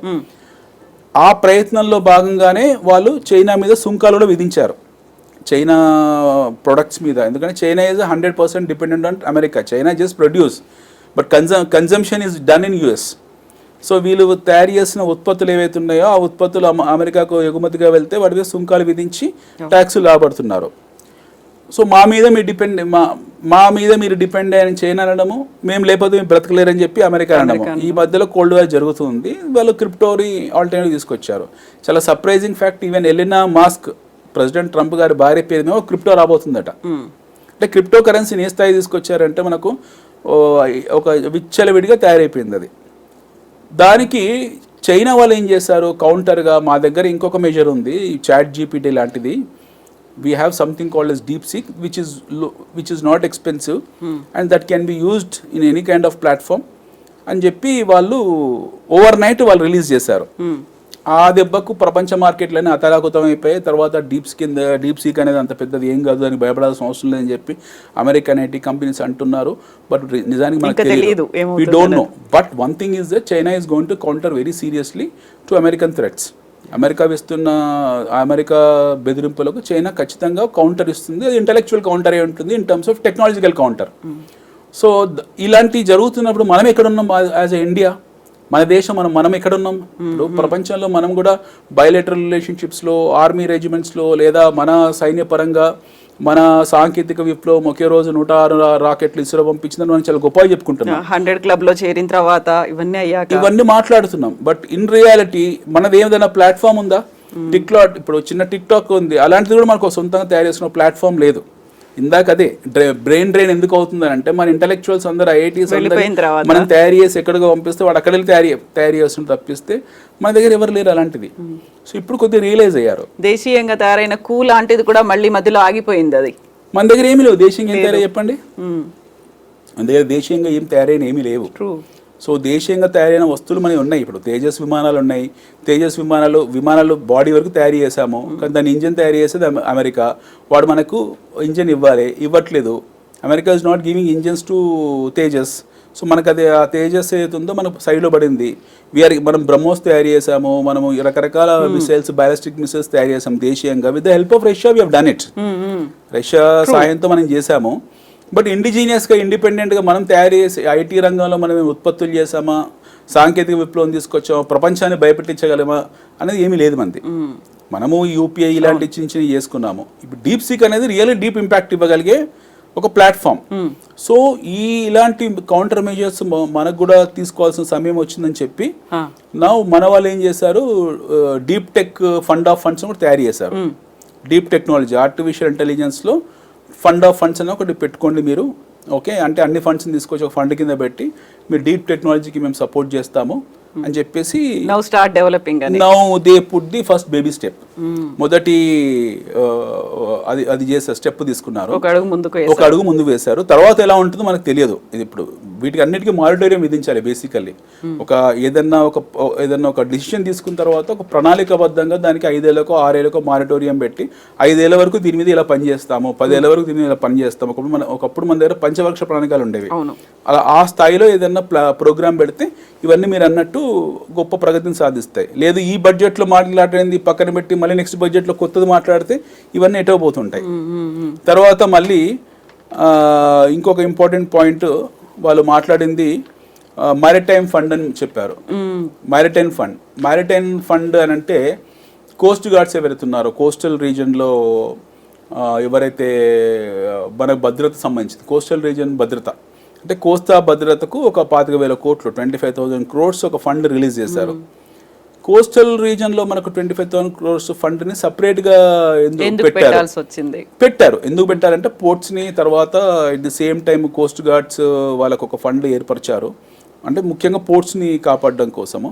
అంటే మనకు డిఫెన్స్ లో మళ్ళీ 3 లేయర్ డిఫెన్స్ మనది. We have army, we have navy ఉంది, ఎయిర్ ఫోర్స్ ఉంది. వాళ్ళకి సపరేట్ మళ్ళీ డిఫెన్స్ బడ్జెట్ ఉంటుంది. అది కాకుండా దీనికి సపరేట్ బడ్జెట్ ఏర్పరిచారు, మ్యారిటైమ్ బడ్జెట్ ఏర్పరిచారు. అంటే మన పెనిన్సులా, భారతదేశం అనేది peninsula. One way we have Arabian sea, one way Indian ocean, one way bay of Bengal. At same time we are very close to Pacific. And now India is called as Indo Pacific. ఒకప్పుడు Asia Pacific అనేవాళ్ళు, ఈరోజు India Pacific అయిపోయాం మనము. So ఈ Pacific రీజియన్లో మన భద్రత కోసం, మన పోర్ట్స్ భద్రత కోసము, ఇంట్రూషన్ని ఆపడం కోసము, అది కూడా చైనా వీళ్ళని ఎంకరేజ్ చేస్తుంది అనే ఒక మాట ఉంది. ఒకవైపు పాకిస్తాన్ నుంచి, లేకపోతే శ్రీలంక నుంచి వీళ్ళ నుంచి థ్రెట్ ఉంది అనే మాట కూడా ఉంది. కాబట్టి థ్రెట్ ఉంది కదా మనకు. We have a threat, we definitely will have a threat from China. మన ముందు తరాలు భూమి ఉన్నంత కాలము, చైనా భారతదేశం ఉన్నంత కాలం మనకి చైనా నుంచి థ్రెట్ ఉంటుంది. చైనాకు ఈ భూమి మీద దానికి ఉన్న బార్డర్స్ అందరితో థ్రెట్ ఉంటుంది. చైనాకు ఇండియాకు డిస్ప్యూట్ ఉంది. చైనాకు ఇండియాకు CPAC అని చెప్పి పాకిస్తాన్లో పాకిస్తాన్ ఎకనామిక్ కారిడార్ అనేది పెట్టారు. అక్కడ గొడవ, అది పెండింగ్లో పడిపోయింది. చైనా బంగ్లాదేశ్కు ఇష్యూస్ ఉన్నాయి, చైనా మయన్మార్కి ఇష్యూస్ ఉన్నాయి, చైనా వియత్నాంకి ఇష్యూస్ ఉన్నాయి, తైవాన్కి ఇష్యూస్ ఉన్నాయి, చైనా సౌత్ కొరియాకి ఇష్యూస్ ఉన్నాయి. చైనా ఆల్మోస్ట్ చాలా దురాగతంగా ఎన్నో లక్షల స్క్వేర్ మైళ్ళు రష్యాని ఆక్రమించింది. చైనా పక్కన మంగోలియాతో గొడవలు ఉన్నాయి. చైనా బార్డర్లు ఇవన్నీ కూడా. చైనాకు నార్త్ కొరియాతో ఇష్యూస్ ఉన్నాయి. హాంకాంగ్ ని యాక్సెప్ట్ చేయదు. చైనా ఎప్పుడు ఏదో అల్లరి చేస్తూనే ఉంటుంది. It's like a very child play for them. మీరు చైనా భౌగోళికంగా చైనాని తీసుకుంటే, చైనా కింద భారతదేశము, శ్రీలంక, బంగ్లాదేశ్, ఇటు నేపాల్, పక్కన పాకిస్తాను, అటు పక్కన ఆఫ్ఘనిస్తాన్, దాని పక్కన రష్యా, దానిపైన మంగోలియా, ఇటు మళ్ళీ సైబీరియా ప్రాంతం కొద్దిగా, ఇటు సౌత్ కొరియా, ఇటు నార్త్ కొరియా వస్తుంది. ఆ పక్కన తైవాన్ ఉంది, ఆ పక్కన జపాన్ ఉంది. చైనాకు చాలా అతి దగ్గర, అటువైపు నుంచి గ్లోబ్ చూస్తే అతి దగ్గర అమెరికా ఉంది. చైనాతో ఎవరికి గొడవలు లేవు? చైనాతో అందరికీ గొడవలు ఉన్నాయి. చైనా ఎప్పుడు ఎవరితో గొడవలు పెట్టుకుంటూ ఉంటుంది. It's a continuous process. China ఇప్పుడే కాదు, చైనా మొదటి నుంచి గొడవల్లోనే ఉంది అది. సో చైనా థ్రెట్ అనేది ఒక ఇండియాకే కాదు, చైనా థ్రెట్ అమెరికాకు ఉంది, చైనా థ్రెట్ యూరప్కు ఉంది, చైనా థ్రెట్ సౌత్ ఏషియాకు ఉంది. సో చైనాను దృష్టిలో పెట్టుకొని భద్రతా బలాలను పెంచుకోవడం అనేది మన నిత్యావసర వస్తువు లాంటిది. అది ఆ తలనొప్పిని తట్టుకోవాల్సిందే. ఇప్పుడు there are no permanent enemies and permanent friends in geopolitics. మనకు ఈ బయలెటరల్ రిలేషన్షిప్స్లో ఈ రోజు మన ఫ్రెండ్ ఎవరో, రేపొద్దున మన శత్రువు ఎవరో మనకు తెలియదు. సో ఖచ్చితంగా మనం సంసిద్ధమై ఉండాల్సిందే ఈ ఇష్యూస్లో. So we have taken a productive decision. It's a very good decision. తర్వాత మళ్ళీ వీళ్ళు ఇంకొక కన్ఫ్యూజ్ చేసిన అంశం ఏంటి, అతి ముఖ్యమైన కన్ఫ్యూజన్ అంశం ఏంటంటే, మొత్తం ఇప్పటివరకు మనము కొన్ని బుల్లెట్స్ పాయింట్స్ చర్చించాము. మొత్తం బడ్జెట్లో మనం చేసిన కన్ఫ్యూజన్ ఏంటంటే, ప్రతిది కూడా ఇది చేస్తాము, అది చేస్తాం, ఇది చేస్తాం, అది చేస్తాం, ఇది చేస్తాం అని చెప్పి జిఎస్టీని టచ్ చేయలేదు. అది ఇంకా ఉందా? అది ఇంకా ఉంది. జిఎస్టీని టచ్ చేయలేదు. తర్వాత దీనికైనా ముఖ్యమైన అంశం ఏంటంటే, షార్ట్ టర్మ్ క్యాపిటల్ గెయిన్స్ ఏదైతే ఉందో దాన్ని టచ్ చేయలేదు, లాంగ్ టర్మ్ క్యాపిటల్ గెయిన్స్ ఏదైతే ఉందో దాన్ని టచ్ చేయలేదు. ఇవన్నీ కొత్త ఐటీ పాలసీలో వస్తాయా తెలియదు. ఇప్పుడు కొత్త ఐటీ పాలసీలు ఉన్నట్టు ఈరోజు చర్చించేవాళ్ళు కదా. కాకుంటే 1 week లో ప్రవేశపెడతామన్నారు. బహుశా ఈ స్లాబ్ సిస్టమ్స్ ప్రవేశపెడతారు. ఇప్పుడు 1 week లో ప్రవేశపెట్టే దాంట్లో short term capital gains, long term capital gains కనుక వాళ్ళు రివర్సల్ చేసుకొని ఉంటే, ఒకవేళ రివర్సల్ చేసుకుంటే డెఫినెట్లీ మన స్టాక్ మార్కెట్స్ 2,000-3,000 పాయింట్లు పెరుగుతాయి. ఆ ఆశావాహం లేనట్టే ఉంది. దాని మీద చాలా మందికి ఎక్స్పెక్టేషన్స్ ఉన్నాయి. దాన్ని ఎక్స్పెక్టేషన్స్ లేకపోవడం వల్ల ఈరోజు ఫ్లాట్ టు నెగిటివ్ ఏదో క్లోజ్ అయినట్టుంది మార్కెట్. చూడలేదు యాక్చువల్లీ. బట్ మనకు ఇంకో ఇంపార్టెంట్ విషయం ఏంటంటే, అత్యుత్సాహం వల్ల కొద్దో గొప్ప మనం సక్సెస్ అయిపోయాము, మన జీడిపి గురించి మనం చాలా గొప్ప మాట్లాడుకుంటున్నామని మనం మాట్లాడుకుంటున్నాం. కానీ మన పర్ క్యాపిటల్ ఇన్కమ్ ఏం పెరగలేదు మన భారతదేశంలో. స్థూల జాతీయ ఉత్పత్తి అనేది పెరిగింది. ఆ స్థూల జాతీయ ఉత్పత్తిలో అనిల్ కుమార్ ఉంటాడు, అంబానీ ఉంటాడు. అంబానీ దగ్గర 10 లక్షల కోట్లు ఉంటే దగ్గర 10 రూపాయలు లేవు. సో ఇద్దరి ఆస్తులు కంపేర్ చేస్తారు, యావరేజ్ ఎలా తీస్తారు? సో యావరేజ్ మనం చేయలేము. సో స్థూల జాతీయోత్పత్తి అవుతుందో in the grand scheme of థింగ్స్లో చాలా గొప్పగా కనపడుతుంది. బట్ ఇండివిజువల్గా వచ్చేప్పటికి, వ్యక్తిగత ఆదాయం అనేది పెరగట్లేదు. మన మిడిల్ క్లాస్ వ్యక్తిగత ఆదాయం పెరగట్లేదు, లోవర్ మిడిల్ క్లాస్ అసలు పెరగట్లేదు. True. ఈ రోజు కూడా జనాలు రేషన్ కార్డు మీద లేకపోతే ఫ్రీ బీస్ మీద రాష్ట్ర ప్రభుత్వాలు ఇచ్చే సంక్షేమ పథకాల మీద డిపెండ్ అయ్యారు. వాళ్ళని ఎస్ఎంఈలు అంటున్నారు, లేకపోతే ఏదో టాయ్స్ ఏదో ఇండస్ట్రీ అని చెప్పారు తప్పిస్తే వాళ్ళని అడ్రస్ చేసినట్టు ఒక బృహత్తర ప్రణాళిక అయితే ఏం కనపడలేదు ఈ బడ్జెట్లో. రెండోది విదేశీ మారకం మనకి ఏదైతే వచ్చిందో మన దేశంలో ఒక 4 నెలల క్రితం వరకు కూడా almost 680 billion $690 billion foreign reserves ఉండేవి. వీఆర్ సిట్టింగ్ అని హెమంగస్ హ్యూజ్ ఫారెన్ రిజర్వ్స్. మూడోసారి అధికారంలో రాగానే వీళ్ళు ఏం చేస్తారు, షార్ట్ టర్మ్ క్యాపిటల్ గెయిన్స్ మీద 12.5% నుంచి టక్కున 20% చేశారు.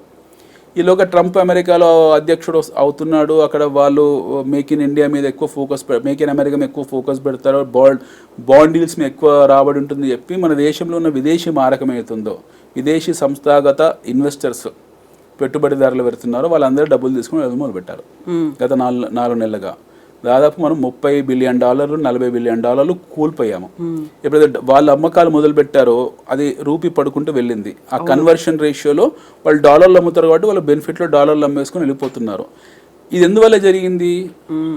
ఒకటి ప్రపంచ రాజకీయాలు కొద్దిగా మారడం వల్ల ఒకటి ఇన్సెక్యూరిటీ అన్సర్టనిటీ ఏర్పడింది. బట్ దీనికి ఈ స్థాయిలో అమ్మకాలు చేపట్టాల్సిన అవసరం లేదు. దీనికి కారణం ఏంటంటే షార్ట్ టర్మ్ క్యాపిటల్ గెయిన్స్. అంటే ఆ ఎస్టీటీని వీళ్ళు షార్ట్ టర్మ్ క్యాపిటల్ గెయిన్స్ని ఎస్టీసీజీని ఎప్పుడైతే రివర్సల్ చేస్తారో ఆ రోజు మళ్ళీ మనం $750 బిలియన్ వెళ్ళిపోతాము. కానీ ఆ నిర్ణయం ఏం తీసుకోలేదు ఈ రోజు వాళ్ళు. షార్ట్ టర్మ్ క్యాపిటల్ గెయిన్స్ వాళ్ళు ఆశించారు, బట్ ఇన్వెస్టర్కు షార్ట్ టర్మ్ క్యాపిటల్ లాస్ కింద మారిపోయింది అది. ఇది చాలా పెద్ద నెగిటివ్ యాక్చువల్లీ. దీని మీద మార్కెట్ వర్గాలు బాగా ఆశించారు. Short term capital gains, long term capital gains మీద రివర్సల్ తీసుకుని మానిటరీ మీద పెడతారని చెప్పి ఆ నిర్ణయం ఏం తీసుకోలేదు. దానివల్ల ఈ అమ్మకాల ఒత్తిడి ఎక్కువైపోయింది, ప్యానిక్ సెల్లింగ్ కూడా వచ్చింది మార్కెట్లో. చాలా విదేశీ మారకం మనకు వాపసు విదేశాలకు వెళ్ళిపోవడం జరిగింది. దాని గురించి ఏం మాట్లాడలేదు. ఒకవేళ ఇదే కంటిన్యూ అయితే we'll be in deep trouble. మరి దీన్ని ఎలా అడ్రస్ చేస్తారో మనకు తెలియదు. ఇప్పుడు నెక్స్ట్ వచ్చే వారం రోజుల్లో మళ్ళీ ఇంకొక షెడ్యూల్ పెట్టాము, మేము ఫర్దర్ డిస్కషన్ ఇంకొకటి పెట్టామని చెప్పారు. అందులో నిర్ణయం మీద నిర్మాణాత్మక నిర్ణయం, కన్స్ట్రక్టివ్ డిసిషన్ తీసుకుంటే వెల్ అండ్ ఫైన్, లేకపోతే that would be a problem. రెండోది జిఎస్టీ రాష్ట్రాలు అన్ని వేలు ఒకేలా ఉండనట్టు అన్ని రాష్ట్రాలు ఒకేలా ఉండవు. ఒకటి పేద రాష్ట్రం ఉంటుంది, ఒకటి ధనిక రాష్ట్రం ఉంటుంది, ఒకటి మధ్యంతర రాష్ట్రం ఉంటుంది, రకరకాల రాష్ట్రాలు ఉంటాయి. తెలంగాణ రాష్ట్రం మనం ఉంది, మనం we pay the highest GST in the country, top 5లో మనం ఉన్నాము. సో టాప్ 5 ఉన్నప్పుడు కొద్దిగా గొప్ప న్యాయం చేయాలి, ఎక్స్పెక్ట్ చేస్తుంటాం మనం కూడా. క్యాపిటల్ ఎక్స్పెండిచర్ కోసం మిగతా వాళ్ళకన్నా ₹2 ఎక్కువ వేయండి, ఎందుకంటే మా ప్రజలు ఎక్కువ కష్టపడి మీకు ఎక్కువ పన్నులు కడుతున్నారు కాబట్టి జిఎస్టీ మాకు వాటా ఎక్కువ వేయండి అని మనం కోరుకుంటాం. అలాగే పక్క రాష్ట్రం ఆంధ్ర ఉంది, వాళ్ళ సొంత రాష్ట్రం ఏర్పడిన తర్వాత వాళ్ళు కూడా చాలా ఇబ్బందుల్లో ఉన్నారు. సో ఒకవైపు ఇబ్బందులో ఉన్న రాష్ట్రానికి సపోర్ట్ చేయాలి. ఈరోజు నిర్మలా సీతారామన్ గారు తెలుగులో మాట్లాడారు, పద్యం పలికారు, అక్కడ వరకు ఆపేశారు. దాని తర్వాత ఇవ్వాల్సింది ఇవ్వలేదు. ఇప్పుడు తెలుగులో మాట్లాడి ఒక పద్యం పాడేసి వదిలేశారు. తర్వాత ఏమన్నా ఇవ్వాల్సింది ఏం మాట్లాడలేదు వాళ్ళు. They would have done a great job for them. Actually Andhra deserves it. ఆంధ్రాలో మళ్ళీ ఇంటలెక్చువల్ బ్రెయిన్ డ్రైన్ కావడానికి కారణం కూడా ఇలాంటివి అవుతాయి. ప్రోత్సాహకాలు ఇవ్వకుండా ఉంటే అది మంచిది కాదు, మంచి పరిణామం కాదు. ఖచ్చితంగా ఇవ్వాల్సిందే, ఇవ్వలేదు. అందరికీ ర్యాండమ్గా యూనివర్సల్గా ప్రతి రాష్ట్రానికి మొత్తం అన్ని రాష్ట్రాలకు ఒక $1.5 బిలియన్ ట్రిలియన్ రూపీస్ ఇస్తున్నాము, $1,00,000 కోట్లు ఇస్తున్నాము, మీరు పంచుకోండి అని చెప్పి ఒక మాట అన్నారు తప్పిస్తే ఏ రాష్ట్రానికి అయితే అవసరం ఉందో ఆ రాష్ట్రాన్ని స్పెసిఫిక్ అడ్రస్ చేయలేదు. ఎక్కువ ఫోకస్ మటుకు బీహార్ మీద కనపడింది.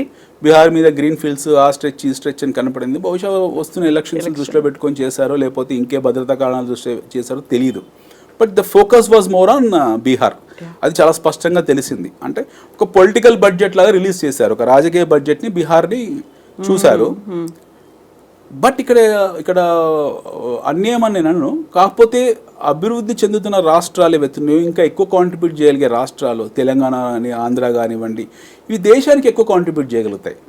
ఇంటెలిజెన్స్ ఉన్న రాష్ట్రాలు ఇవి. ఫోకస్ ఎక్కువ పెట్టాల్సిన రాష్ట్రాలు. You have fantastic great engineers ఉన్నారు, డాక్టర్స్ ఉన్నారు, ఎడ్యుకేషన్ సిస్టమ్ స్ట్రాంగ్గా ఉంది. ఇక్కడ ఇలాంటి రాష్ట్రాల మీద ఇంకొంచెం ఎక్కువ ఫోకస్ పెడితే వీళ్ళు దేశ అభివృద్ధికి ఎక్కువ కాంట్రిబ్యూట్ చేయగలుగుతారు. అది లేదు ఫోకస్. జిఎస్టీలో రాష్ట్రాల పంపకాలు వాటాల గురించి ఏం మాట్లాడలేదు. అది ప్రత్యేకంగా మళ్ళీ వీళ్ళు వెళ్ళి వాళ్ళ అపాయింట్మెంట్ తీసుకొని మాట్లాడుకోవాల్సిన పరిస్థితి వచ్చింది. తర్వాత ఈ స్లాబ్ సిస్టమ్స్ ఏంటిది, షార్ట్ టర్మ్ క్యాపిటల్ గెయిన్స్ ఏంటిది, లాంగ్ టర్మ్ క్యాపిటల్ గెయిన్స్ అంటే అనేది మళ్ళీ వారం రోజులు రిలీజ్ చేస్తా అని చెప్పారు. నెట్ ఏంటంటే old wine in new bottle, ఇది పాతది. ఇప్పుడు 8వసారి మేడం గారు ప్రవేశపెట్టారు, 8 సార్లు ఇదే మోనోటోనీ స్ట్రీమ్లో రన్ అయింది. వినూత్నంగా అయితే ఏమీ లేదు. బడ్జెట్ నుంచి ఎక్స్పెక్ట్ చేసింది అయితే నాకైతే ఏం కనపడలేదు. ఈ 2-3 బాగా నచ్చిన పాయింట్ ఏంటంటే, వెనకబడ్డ తరగతుల్లో ఈ 2 కోట్ల రూపాయలు ప్రోత్సాహకం మహిళలకు, ఎస్సీ ఎస్టీ మహిళలకు ఇస్తా అని చెప్పింది ఒకటి చాలా బాగుంది. It's fantastic point. రెండోది ప్రతి జిల్లాకు క్యాన్సర్ సెంటర్లో ఆంకాలజీ అనేది ఒక మంచి పాయింట్. ఇవి 2 తప్పిస్తే నాకు పెద్దగా కనిపించట్లేదు. ఏం కనిపించట్లేదు. అయితే అనిల్ గారు, ఇక్కడ చాలా కీలకంగా కనిపించినటువంటి ఒక అంశం, ట్రంప్ రాకముందు, ట్రంప్ వచ్చిన తర్వాత కూడా డాలర్తో రూపాయి మారకం విలువ పడిపోయింది అనే దాంతో పాటుగా మోదీ నేను 3rd టైం ప్రధానమంత్రిని అయిన తర్వాత 5 ట్రిలియన్ ఎకానమీ ఉన్నటువంటి దేశంగా ఎదుగుతుంది, ఆ దిశగా అడుగులు ఏమైనా పడ్డాయా? ఈ 2 అంశాలకు సంబంధించి ఏమీ లేవు అసలు. 5 ట్రిలియన్ ఎకానమీ అనేది ఎప్పుడు జరుగుతుంది? మీరు ఇండిజీనియస్ వ్యవస్థను తయారు చేసుకున్నప్పుడు. ఇప్పుడు చైనా 18 ట్రిలియన్ ఎకానమీ అయింది, ఇప్పుడు 20 ట్రిలియన్ ఎకానమీ అయింది చైనా. ఎందుకు జరిగింది అది? మీకు పరిశ్రమ ఉంది అక్కడ, అన్ని వృత్తులని పరిశ్రమగా గుర్తించి ప్రతి వృత్తిని ఒక ఎస్ఎంఈగా తయారు చేశారు. చైనా ఏ స్థాయిలో పనిచేస్తుందని అంటే, చైనాకు సపరేటెడ్ వాళ్ళంతా సాగ్రిగేట్ చేశారు. India focused SME, America focused SME. ఆ మార్కెట్ ని దెబ్బతీయడానికి కాదు, ఈ ఇండియాకు ఈ వస్తువును ఉత్పత్తి చేయాలి. ఫర్ ఎగ్జాంపుల్, ఇండియాలో గాలిపటాలు ఎగరేస్తారు. దానికి గాలిపటాలు ఎగరేసే ఇండియాలో మీరు ఖచ్చితంగా ఒక 10-15 ఎస్ఎంఎస్ ఉంటాయి. వాళ్ళకు ప్రోత్సాహకాలు ఇచ్చి, బాబు మీరు మాంజాలు తయారు చేయండి, మీరు గాలిపటాలు తయారు చేయండి అని చెప్పి వాడిని గుర్తించి వాడికి ప్రోత్సాహకాలు ఇచ్చి, ఆ వస్తువు మార్కెట్ మనం మార్కెట్ ఆ వస్తువుని తయారు చేసి మనతో నెగోషియేట్ చేసుకొని వాడు అక్కడి నుంచి వస్తువు పంపిస్తాడు. ఒక మార్కెట్ని ఐడెంటిఫై చేయడం, ఫస్ట్ కన్జ్యూమర్ ఎక్కడ ఉన్నాడు, టార్గెట్ కన్జ్యూమర్ ఎక్కడ ఉన్నాడు, ఎవరు కన్జ్యూమర్, వాడిని ఐడెంటిఫై చేయడం. ఆ కన్జ్యూమర్కి ఏం కావాలి దాన్ని ఐడెంటిఫై చేయడం. ఉత్పత్తి వ్యవస్థ ఎక్కడుంది, మన దగ్గర ఉంది. ఎవరు చేస్తున్నారు, ఎవరు ఆ వృత్తి చేసేవాళ్ళు, వాళ్ళని గుర్తించడము. వాడికి ఏం కావాలి, పనిముట్లు, డబ్బులు ఇవ్వండి, ప్లేస్ ఇవ్వండి, వాడి హ్యాజిల్ ఫ్రీ, వాడికి మొత్తం అన్ని బాటిల్ నెక్స్ అన్ని క్లియర్ చేసి ఆ ఫైనల్ ప్రోడక్ట్స్ ని ఆ మార్కెట్లోకి డంప్ చేస్తారు. Simple process. మీరు ఇంట్లో ఒక వంట వండాలనుకున్నారండి, మీరు యూ వాంటెడ్ టు కుక్, ఈరోజు ఏదో టమాటా కూర వండాలనుకున్నారు. మీరు ఏం చేస్తారు, ముందుగా ఫస్ట్ టమాటాలు మార్కెట్కి వెళ్ళి తెచ్చుకుంటారు, పచ్చిమిర్చి తెచ్చుకుంటారు, కొత్తిమీర తెచ్చుకుంటారు, అన్ని ఐటమ్స్ తెచ్చేసి తయారు చేసి ఆ కూర వండేసి ఒక దగ్గర స్టోర్ చేస్తారు. మీరు వెళ్ళిపోతారు, మీ పిల్లలు హస్బెండ్ వచ్చి వాటిని భుజిస్తారు. సిమిలర్లీ ఒక ఇండస్ట్రీ కూడా అలాగే ఫంక్షన్ అవుతుంది. మీ టార్గెట్ ఆడియన్స్ ఎవరు, ఇంట్లో మీ ఫ్యామిలీ, మీరు ఇక్కడ పని చేయడానికి వస్తారు కాబట్టి మీ టార్గెట్ ఆడియన్స్ మీ ఫ్యామిలీ. వాళ్ళకి ఏం చేయాలో ఒక ప్రాసెస్ ప్రకారం చేశారు. ఇది ప్రాసెస్ అనమాట. మనం ఎస్ఎంఈ అని ఒక చాలా బ్రాడ్గా ఒక పదం యూజ్ చేసాము. దాని ప్రాసెస్ ఏంటి, దాని ప్లానింగ్ ఎగ్జిక్యూషన్ ఎలా ఉంది, ఎన్నో ఉన్నాయి కదా. మనం there is something called as bolt, built, operationalize and transfer అంటాం, బిఓటి అంటాం మనం. Built, operationalize and transfer. ఆ సిస్టమ్ ఎక్కడ ఉంది, ఎక్కడ బిల్డ్ చేసాం మనం, ఎక్కడ ఆపరేషనలైజ్ చేసాము, ఎక్కడ ట్రాన్స్ఫర్ చేసాము. ఎస్ఎంఈ అనేసాము. ఏమి ఎస్ఎంఈ అది?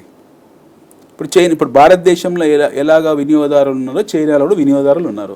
మరి మన చైనాకి ఎందుకు వస్తు ఉత్పత్తి తయారు చేసి వాడికి మనం పంపించట్లేదు? ఎంతసేపు మనం అగ్రో ప్రోడక్ట్స్, మన దగ్గర పండిన గోధుమలు, పంచదార, మన దగ్గర పండిన బియ్యాన్ని, అంటే ఇవన్నీ ప్రకృతి సహజ సిద్ధంగా వచ్చిన వస్తువులు పంపిస్తున్నాం తప్పిస్తే, ఏదో బజాజ్ ఆటోనో, హీరో మోటార్నో లేకపోతే మారుతి కాలో పంపిస్తుంది తప్పిస్తే ప్రపంచంలో మిగతా మార్కెట్స్ లేవా? ఎన్నో మార్కెట్స్ ఉన్నాయి కదండి. There are plenty of markets available across the world, across the globe. వాటిని మార్కెట్గా మనం ఎందుకు గుర్తించట్లేదు? ఒకటి, వాటిని మార్కెట్గా గుర్తించిన తర్వాత మన దగ్గర ఉన్న స్కిల్డ్ లేబర్ ఎవరైతే ఉన్నారో లేదా అన్స్కిల్డ్ లేబర్ ఎవరైతే ఉన్నారో వాళ్ళందరూ ఒక విండో కిందకి ఎందుకు తీసుకురావట్లేదు? వాళ్ళందరూ ఒక విండో కింద తీసుకొచ్చి దాని ఒక ఇండస్ట్రీ కింద ఎందుకు మార్చట్లేదు? ఆ ఇండస్ట్రీ కింద మార్చిన తర్వాత వచ్చిన ఫైనల్ ప్రోడక్ట్ని, ఒక ఉత్పత్తిని ఏదైతే ఉందో దాన్ని ఎక్స్పోర్ట్ చేయడానికి సీమ్లెస్ సిస్టమ్ ఎందుకు తయారు చేయట్లేదు? Where are we lagging? అంటే అన్ని డిస్కనెక్ట్సే కదా, ప్రతి పాయింట్ డిస్కనెక్ట్సే. A to Z మధ్యలో ఉన్న ప్రతి డాటెడ్ పాయింట్ డిస్కనెక్టే. చైనా ఎందుకు, చైనాది మనది 1980s సేమ్ ఎకానమీ. ఈ 40 yearsలో వాళ్ళు సాధించిన ప్రగతి మనం సాధించలేకపోయాం. వాళ్ళు మనకన్నా 5 times ముందుకు వెళ్ళిపోయారు. ఈరోజు they are talking about bullet trains కాదు, మ్యాంగ్లోవ్ ట్రైన్స్ కాదు, they are talking about loop trains. మనకు బియాండ్ వెళ్ళిపోయారు వాళ్ళు. వాళ్ళు China has beaten even Japan in terms of the transportation. ఒకప్పుడు జపాన్లో మాత్రమే మనము గొప్ప షిన్చాన్ ట్రైన్లు ఉంటేవి జపాన్లో, దాన్ని వాళ్ళు బీట్ చేసి ఇంకో ఫాస్టెస్ట్ ట్రైన్ తయారు చేసుకున్నారు. ఒకప్పుడు మ్యాంగ్లేవ్ అనేది ఫాస్టెస్ట్ ట్రైన్ ఉండదు ఫ్రాన్స్లో, దాన్ని జపాన్ బీట్ చేసింది. సింకషన్ దాని పేరు, సారీ, ఆ సింకషన్ అనే ట్రైన్ వాళ్ళు బీట్ చేశారు. ఇప్పుడు చైనా వాడు కొత్త రైలు తీసుకొచ్చాడు, ఇప్పుడు అందరినీ బీట్ చేశాడు. సో వాళ్ళ పబ్లిక్ లైఫ్ స్టాండర్డ్స్ని అంటే జీవన ప్రమాణాలని వాళ్ళు మెరుగుపరుచుకుంటూ వాళ్ళు ఎట్ ది సేమ్ టైం ప్రపంచానికి ఒక పెద్ద ఉత్పత్తి సంస్థలాగా, దేశంలో కూడా ఒక సంస్థలాగా తయారయ్యారు. ఒక హబ్ అయింది, ప్రొడక్షన్ హబ్ అయిపోయింది. మన దగ్గర ఈక్వల్ స్కిల్, ఒకటే నాగరికత, ఒకటే సంస్కృతి, ఒకటే రకమైన ఆహార అలవాట్లు, అంతే జనాభా ఎట్ ది సేమ్ టైం ప్రపంచంలో రెండు కూడా అత్యంత పురాతనమైన నాగరికతలు మనవి వాళ్ళవి. ఇన్ఫాక్ట్ మన దగ్గర చదువుకోవడానికి వచ్చేవాళ్ళు చైనా నుండి హుయన్సాంగ్ ఇలాంటి వాళ్ళందరూ నలందాకు వచ్చారు. ఇవన్ నాగార్జునకొండ కూడా వచ్చారు, మన దగ్గర అమరావతికి కూడా వచ్చారు. People have travelled across the country, వాళ్ళందరూ తిరిగారు. బౌద్ధ భిక్షువులు మన దగ్గర నుంచి అక్కడికి వెళ్ళారు, ఎన్నో విద్యలు తీసుకెళ్లారు. ఫైనల్గా వాళ్ళు ఏం చేశారు, ప్రపంచాల నుంచి నేర్చుకున్నాడు. వాడికి భాష కూడా రాదు, కనీసం మనం బ్రిటిష్ వాళ్ళు పరిపాలించి ఇంగ్లీష్ నేర్పించారు, వాడికి ఆ భాష కూడా రాదు. They have face lot of problems. ఇన్ని హర్డల్స్ని అధిగమించి వాళ్ళు ఈరోజు ఒక ప్రపంచంలో రెండో అతి బలమైన ఆర్థిక శక్తిగా ఎదిగి వెళ్ళిపోయారు 40 సంవత్సరాలు. అంటే వాళ్ళు ఎంత ఆర్గనైజ్ చేసుకున్నారు, ఎంత పునర్నిర్మాణం చేసుకున్నారు, ఎంత పునర్జీవితం పొందారు వాళ్ళు. ఇది మనం ఎందుకు చేయలేకపోతున్నాం? Let us not blame political system. ఇక్కడ మన బై పార్టీ సిస్టమ్ ఉంది, వాళ్ళు సింగిల్ పార్టీ సిస్టమ్ ఉంది, వాళ్ళ దాంట్లో ఒత్తిడి ఎక్కువ పెట్టి పని చేయించుకుంటారు. Let us not blame. Are we organized or not? ఇదే వేగ్నెస్. ఇది 70 బడ్జెట్లు 80 బడ్జెట్లు అన్ని ఇలాగే ఉన్నాయి మన దేశంలో. అప్పటి నుంచి ఇదే వేగ్నెస్, ఇవే వేగ్నెస్ ఉంటుంది మనకు. అయితే ఇప్పుడు మనం వికసిత భారత్ అన్నాం, గతంలో వోకల్ ఫర్ లోకల్ ఇట్లాంటివన్నీ ఉన్నాయి, ఆత్మనిర్భర్ భారత్ ఉంది. ఈ రోజు మాత్రం ప్రతి అనౌన్స్మెంట్ దగ్గర వికసిత భారతే లక్ష్యంగా అనేది. సో ఇవన్నీ చూస్తూ ఉంటే వికసిత్ భారత్ అనే దాన్ని గ్లోరిఫై చేశారా, లేకుంటే ఆ దిశగా అడుగులన్నీ వేస్తూ ముందుకెళ్తున్నారు అనిపించింది? 5 ఏళ్ల క్రితము ఇండియా షైనింగ్ అని చెప్పి ప్రమోద్ మహాజన్ తీసుకొచ్చారు. అవును, 25 years బ్యాక్ ఇండియా షైనింగ్ అని చెప్పి. అప్పుడు మనకు సింగిల్ రోడ్డు ఉండేది ఇండియా మొత్తంలో, సింగిల్ రోడ్. ప్రపంచం మొత్తంలో 4 track రోడ్లు, 6 track రోడ్లు, 8 track రోడ్లు ఉన్నప్పుడు సింగిల్ ట్రాక్ రోడ్డు మీద ఉండి మనము ఇండియా షైరింగ్ అని మాట్లాడాము. ప్రపంచం అంతా నవ్వింది మనం చూసి. People loved it us. మీ దగ్గరకు వస్తే రోడ్లే లేవు, మీ దగ్గరకు వస్తే టాయిలెట్లే లేవు, మీ దగ్గరికి వస్తే, మీ దేశానికి వస్తే కరెక్ట్ హాస్పిటల్లే లేవు, మీ దేశానికి వస్తే ఉండడానికి మంచి హోటల్స్ లేవు. బట్ ఇండియా షేరింగ్ అని మనము సర్ది చెప్పుకున్నాము, సంజాయిషి ఇచ్చుకున్నాము, మనం గ్లోరిఫై చేసుకున్నాము. వికసిత్ భారత్ దాని తర్వాత ఈ 25 ఏళ్లలో నిజంగానే వికసిత్ భారత్ జరిగింది. లాస్ట్ 10 yearsలో చాలా పురోగతి సాధించాం మనం. 10 ఏళ్లలో మన ఫారెన్ రిజర్వ్స్ని ఎక్కడి నుంచి ఒకటి తీసుకెళ్ళాము. డెడ్ అయిన పిఎస్యూ బ్యాంక్స్ని రివైజ్ చేసుకున్నాము. యాక్చువల్ మన private sector bank, public sector banks almost collapse అయిపోయాయి. గత 10 సంవత్సరాల క్రితం కొలాప్స్ అయిపోయి వాటికి ఆక్సిజన్ పెట్టి వెంటిలేటర్లు అవన్నీ బయటికి తీసుకొచ్చి ఈరోజు మళ్ళీ నడిపిస్తూ లాభాల దశగా తీసుకెళ్ళాం. డిజిన్వెస్ట్మెంట్ దశగా వెళ్తున్నాం మనం. నవరత్నాలు ఏవైతే మాట్లాడుతున్నామో వాటిని డిజిన్వెస్ట్మెంట్ చేసి అందులోంచి వచ్చిన డబ్బుల్ని మళ్ళీ వేరే వాటికి ఖర్చు పెట్టి వాటిని మనం ప్రైవేట్ సెక్టర్గా పూర్తి అనకున్నా సరే వాటికంటూ డిమాండ్ సప్లై ఈక్విలిబ్రియం తీసుకొచ్చి పెడుతున్నాం. ఇప్పుడు సో కాల్డ్ వికసిత్ భారత్ ఉందో ఇది పూర్తి స్థాయిలో వికసించాలి. అట్లీస్ట్ విచ్చుకోవాలంటే దానికి మనము జవసత్వాలు ఇవ్వాలి. 2047 వరకైనా ఎస్, అట్లీస్ట్ ఒక నెక్స్ట్ 5-6 years అయితే చాలా యాక్షనబుల్స్ క్రియేట్ చేసుకోవాలి. మనము వీ హ్యావ్ గ్రేట్ ఇంటెన్షన్స్. మన ఫైనాన్స్ మినిస్ట్రీకి కానివ్వండి, ప్రధానమంత్రికి కానివ్వండి, లేకపోతే మనం పూర్తి స్థాయి వ్యవస్థకు గొప్ప మంచి ఆలోచనలు ఉన్నాయి, విజన్ ఉంది. దెర్ ఈజ్ అ విజన్, అలా అనుమానం కూడా లేదు. మన బయోలాటరల్ రిలేషన్షిప్సే ఫెంటాస్టిక్ ఎగ్జాంపుల్. గొప్ప ఉదాహరణ ఏంటంటే మన భారతదేశపు బయోలాటరల్ రిలేషన్షిప్ లాస్ట్ 10 yearsలో జయశంకర్ గారు, అజిత్ దోవల్ గారు, ప్రధానమంత్రి మోదీ గారు వీళ్ళంతా చాలా గొప్ప పనులు చేశారు, చాలా హార్డ్ వర్క్ చేశారు, దేశాలు తిరిగారు, మన గురించి ప్రచారం చేశారు, మన దగ్గరికి పెట్టుబడులు తీసుకొచ్చారు, చాలా కష్టపడ్డారు, చాలా అంటే చాలా కష్టపడ్డారు. కాకపోతే ఏంటంటే పాలసీ మేకింగ్ వచ్చేప్పటికి ఏంటంటే మళ్ళీ స్ట్రింజెంట్ అవుతున్నారు వాళ్ళు. They are taxing people very heavily. కొంతమందిని రిజర్వ్ చేసి పెట్టాలి. ట్యాక్సింగ్ ఎవరు చేయాలని? బాగా డబ్బును ట్యాక్స్ చేయండి, రైట్ ఆఫ్ చేసి పట్టుకొచ్చి లాగండి. You tax people more and more who are super rich, elite rich, but you're taxing everybody. ఈరోజు కొద్ది రిలాక్సేషన్ ఇచ్చారు, 12 లక్షలు తీసుకొచ్చి రిలాక్సేషన్ ఇచ్చారు, బట్ అదర్వైజ్ మొన్నటిదాకా అయితే అందరం ట్యాక్స్లోకి వెళ్ళాం కదా. ట్రూ.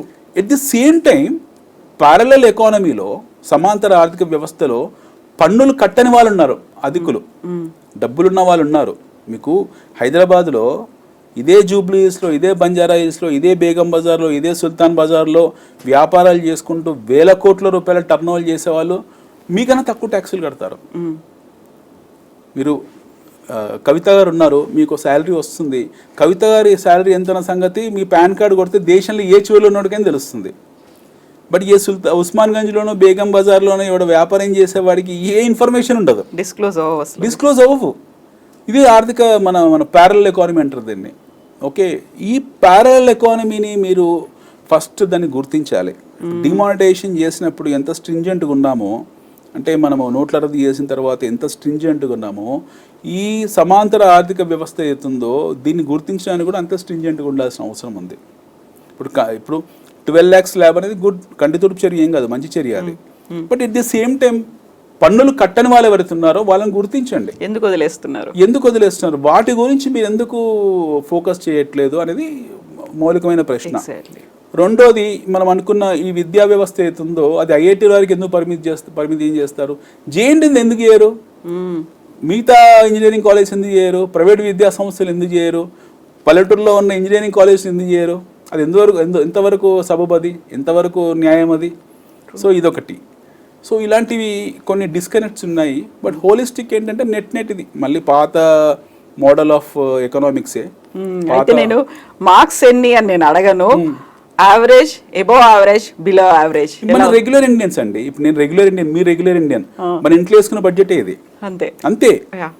మనం ఇందులో మార్క్స్ మనం బార్డర్లో బయటకు వచ్చాము, పాస్ అయ్యాం అంతే. 5 ఇప్పుడు మనకి ఏదో ఉంది కదా, సాంస్క్రిట్ అనేది మ్యాండేట్ చేశారు కదా అప్పట్లో. మరి అందరికి కంపల్సరీ సాంస్క్రిట్, వాడు సాంస్క్రిట్ అని చదవడానికి ఇంగ్లీష్లో రాసినా సరే, హిందీలో తెలుగు వాడు మాతృభాష ఏదైనా సరే సాంస్క్రిట్ రాస్తే పాస్ చేసి బయట నెట్టేవాళ్ళు. ఇదంతే. ఓకే, గ్రేస్ మార్క్స్ అంటాం కదా, గ్రేస్ మార్క్సే. ఒక 4-5 పాయింట్లు, ఇప్పుడు మనం చర్చించిన అంశాల్లో ఒక 20 పాయింట్లు చర్చించాము. 20 పాయింట్లు ఒక 5-6 పాయింట్లు వినూత్నంగా ఉన్నాయి, చాలా బాగున్నాయి, చాలా టార్గెట్ ఆడియన్స్ క్లియర్ గా ఉన్నారు. అది గొప్ప పాయింట్ ఏంటంటే ఈ 2 కోట్ల రూపాయలు ఈ హామీ అవుతుందో 2 crore rupees for SC ST women empowerment కోసం అవుతుందో ఇది చాలా కరెక్ట్ డైరెక్ట్ టార్గెట్ చేశారు. వాళ్ళని ఎంపవర్ చేయడానికి ఒక దిశగా వాళ్ళు ఒక నిర్ణయం తీసుకున్నారు. ఇది అప్రిషియేటబుల్ వర్క్. ఇది గత 80 సంవత్సరాలు ఈ నిర్ణయం జరగలేదు, మొదటిసారి నిర్ణయం తీసుకున్నారు. చాలా బాగుంది. క్యాన్సర్ గురించి మాట్లాడారు, చాలా బాగుంది.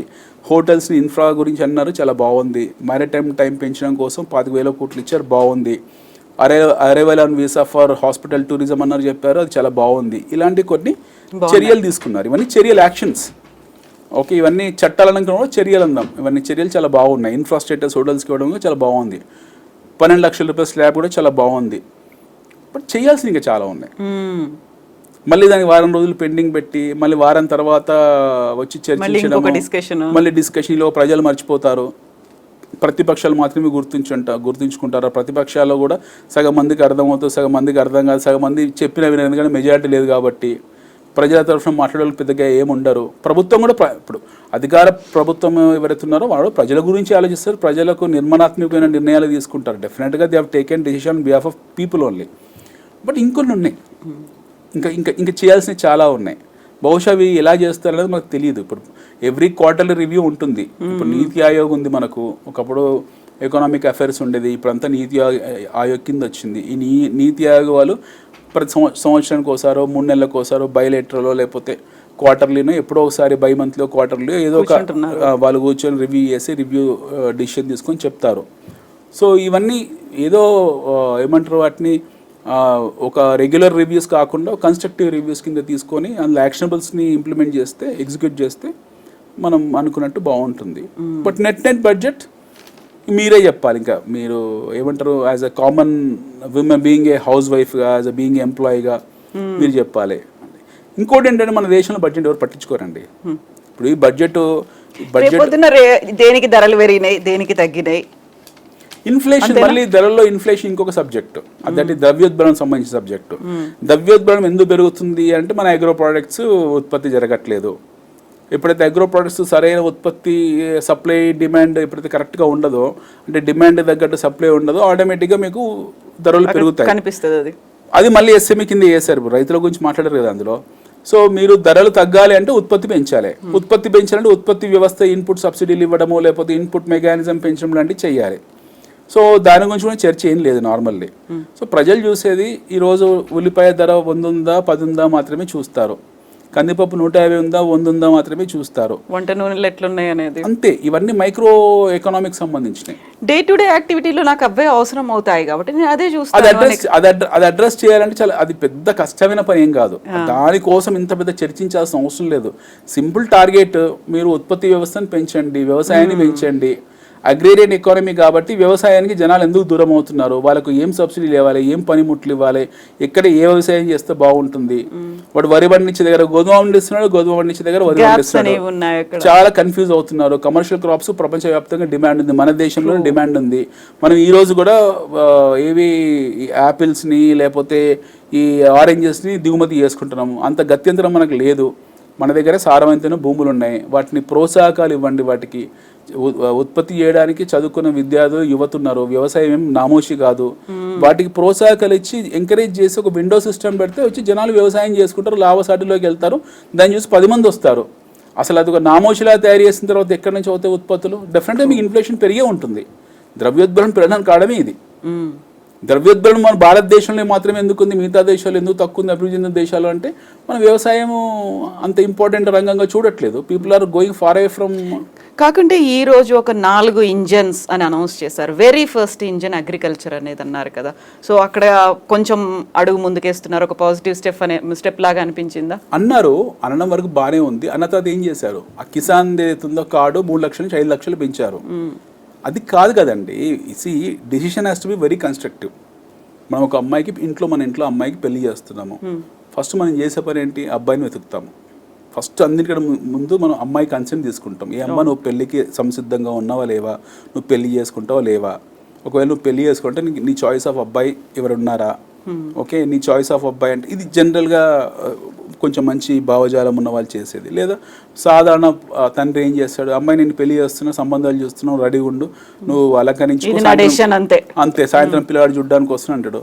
వాళ్ళ నాన్న 4 సంబంధాలు తీసుకొస్తాడు, ఈ అమ్మాయి 4 సంబంధాలు కాదు అంటది. 5వ సంబంధం ఆ అమ్మాయికి చెప్పకూడదు, చెప్పడు. ఆయన నిర్ణయం తీసుకుని పెళ్లి చేసి పంపిస్తాడు. ఇదే జరుగుతుంది. బట్ పెళ్లి చేసే ప్రక్రియ ఎలా ఉంటుంది, తండ్రి కాబట్టి అందరితో మాట్లాడతాడు, పత్రికలు ప్రింట్ చేస్తాడు, పెళ్లి మండపం తయారు చేస్తాడు, వంటలు వండిస్తాడు, వచ్చే వాళ్ళ అతిథులు ఎవరు తెలుసుకుంటాడు, కుర్చీలు షామియాలు అన్నీ చేస్తాడు. చేసి పెళ్లి చేసి అమ్మాయిని గౌరవప్రదంగా సాంప్రదాయబద్ధంగా అత్తగారింటికి పంపిస్తాడు. ఇది ప్రాసెస్. వ్యవసాయం కూడా అలాంటి ప్రాసెసే. మనం వ్యవసాయం చేయాలనుకుంటున్నాం. మనం వ్యవసాయం చేయాలనుకున్నప్పుడు ఫస్ట్ మనం చేయాల్సింది ఏం వ్యవసాయం చేయాలనుకుంటున్నాం, ఈ భూమి సస్యరక్షణ ఉందా లేదా, ఈ భూమికి ఏ వ్యవసాయం పనికి వస్తుంది, ఏది పండుతుంది ఏం పండదు. ఇప్పుడు రేగడి మట్టి ఉంది, రేగడి మట్టిలో వరి వండది వెట్ ల్యాండ్స్లోనే. అలాగే చెరకు ఉంది, చెరకు పండే చోట చెరకు పండుతుంది. ప్రభుత్వానికి మనకి ఎన్నో ఉన్నాయి, ఇక్కడ ఇక్రిసాట్ ఉంది, నాబార్డు ఉంది, ఎన్నో ఉన్నాయి, రీసెర్చ్ రిపోర్ట్స్ ఉన్నాయి. We have great agriculturist, horticulturist. ప్రపంచంలో ఫైన్ క్వాలిటీ అగ్రికల్చరిస్ట్, హార్టికల్చరిస్ట్ మన దేశంలో ఉన్నారు. వాళ్ళు ఇచ్చిన రిపోర్ట్స్ చదవాలి, వాటిని అర్థం చేసుకోవాలి, వాటిని ఇంప్లిమెంటేషన్ దశగా వెళ్ళాలి. ద్రవ్యోద్వలం తగ్గించాలనేది విప్లవాత్మక మార్పులాగా ఒక ఏమంటారు దాన్ని, ఒక పెద్ద ఉద్యమంలా చేయాలి. We had something called as operation flood. ఒకప్పుడు భారతదేశంలో పాల ఉత్పత్తులు లేవు, మన దగ్గర క్యాటిల్ చాలా ఉండేది, విపరీతమైన క్యాటిల్ ఉండేది, కానీ పాల ఉత్పత్తులు లేవు. గుజరాత్లో కురియన్ గారు కేరళ నుంచి గుజరాత్ వెళ్ళి ఆయన ఆపరేషన్ ఫ్లడ్ అని పెట్టి అమూల్ తీసుకొచ్చాడు. Now today you find Amul everywhere. Not only Amul, cotton cheese అనేది కామన్ చీజ్ అయిపోయింది.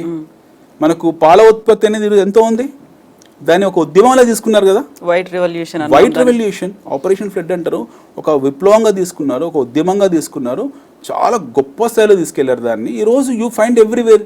ప్రతి ఊర్లో డైరీ సిస్టమ్ ఉంది, ప్రతి ఊర్లో కోఆపరేటివ్ సొసైటీ ఉంది, ప్రతి ఊర్లో మీకు ప్యాక్ మిల్క్ వస్తుంది, ప్రతి ఊర్లో మీకు చీజ్ దొరుకుతుంది. ఈరోజు ప్రతి ఒక్కరు చీజ్ తింటారు, ప్రతి ఒక్కరు పన్నీర్ తింటారు. ఒకప్పుడు మనకు అన్ని లగ్జరీ ఐటమ్స్ ఇవి. ఊర్లలో 4 గేదెలు ఉంటే ఆ 4 గేదెలు మాత్రమే ఊరికి సప్లై చేసేది. షార్టేజ్ ఉంటే ఎక్కువ నీళ్లు పోసుకునే వాళ్ళు. ఈరోజు ఆ పరిస్థితులు లేవు, ఆ దురదృష్టకరమైన పరిస్థితులు లేవు. Today we have ample cattle and good quality of milk available across the country.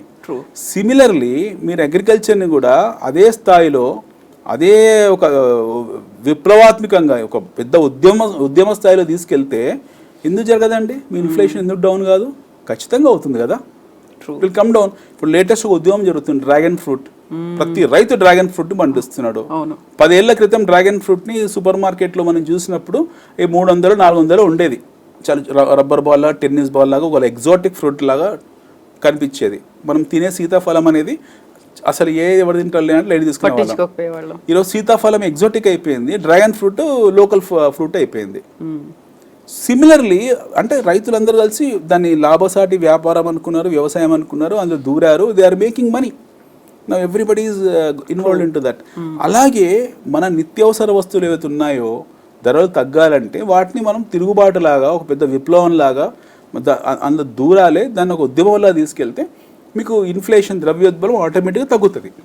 కానీ మనం ఏం చేస్తాం, స్టాటిస్టిక్స్ అని పేపర్ మేము రాసుకుంటాము, వేగ్గా చెప్పేస్తాము, తెల్లారి మర్చిపోతాం. సో ఇది అలాంటిది అనమాట. ఈరోజు ఎగ్జామ్కు ప్రిపేర్ అయ్యాము, రాత్రి ఎగ్జామ్ ప్రిపేర్ అయ్యాము, ఈరోజు రాసాము. మేడం గారు మీరున్నారు అక్కడ, రెగ్యులర్ స్కూల్కి వస్తున్నాడులే, 4 మార్కులు తక్కువ వచ్చినా కొడదాం పట్టు పాస్ అని చెప్పేసి అన్ని టిక్కు కొట్టారు. వీలుంటే మీరే 2 నేను రాసిన తప్పులు దిద్ది కరెక్ట్ చేసి నన్ను పాస్ చేశారు. Okay, this what happen today. Okay, thank you so much. చాలా సింపుల్ గా చెప్పినందుకు అండ్ ఎలాబొరేట్ గా కూడా వివరించినందుకు thank you so much Anil garu. We will talk more issues further గా మాట్లాడుకుందాం. థ్యాంక్ యూ అండి. Thank you.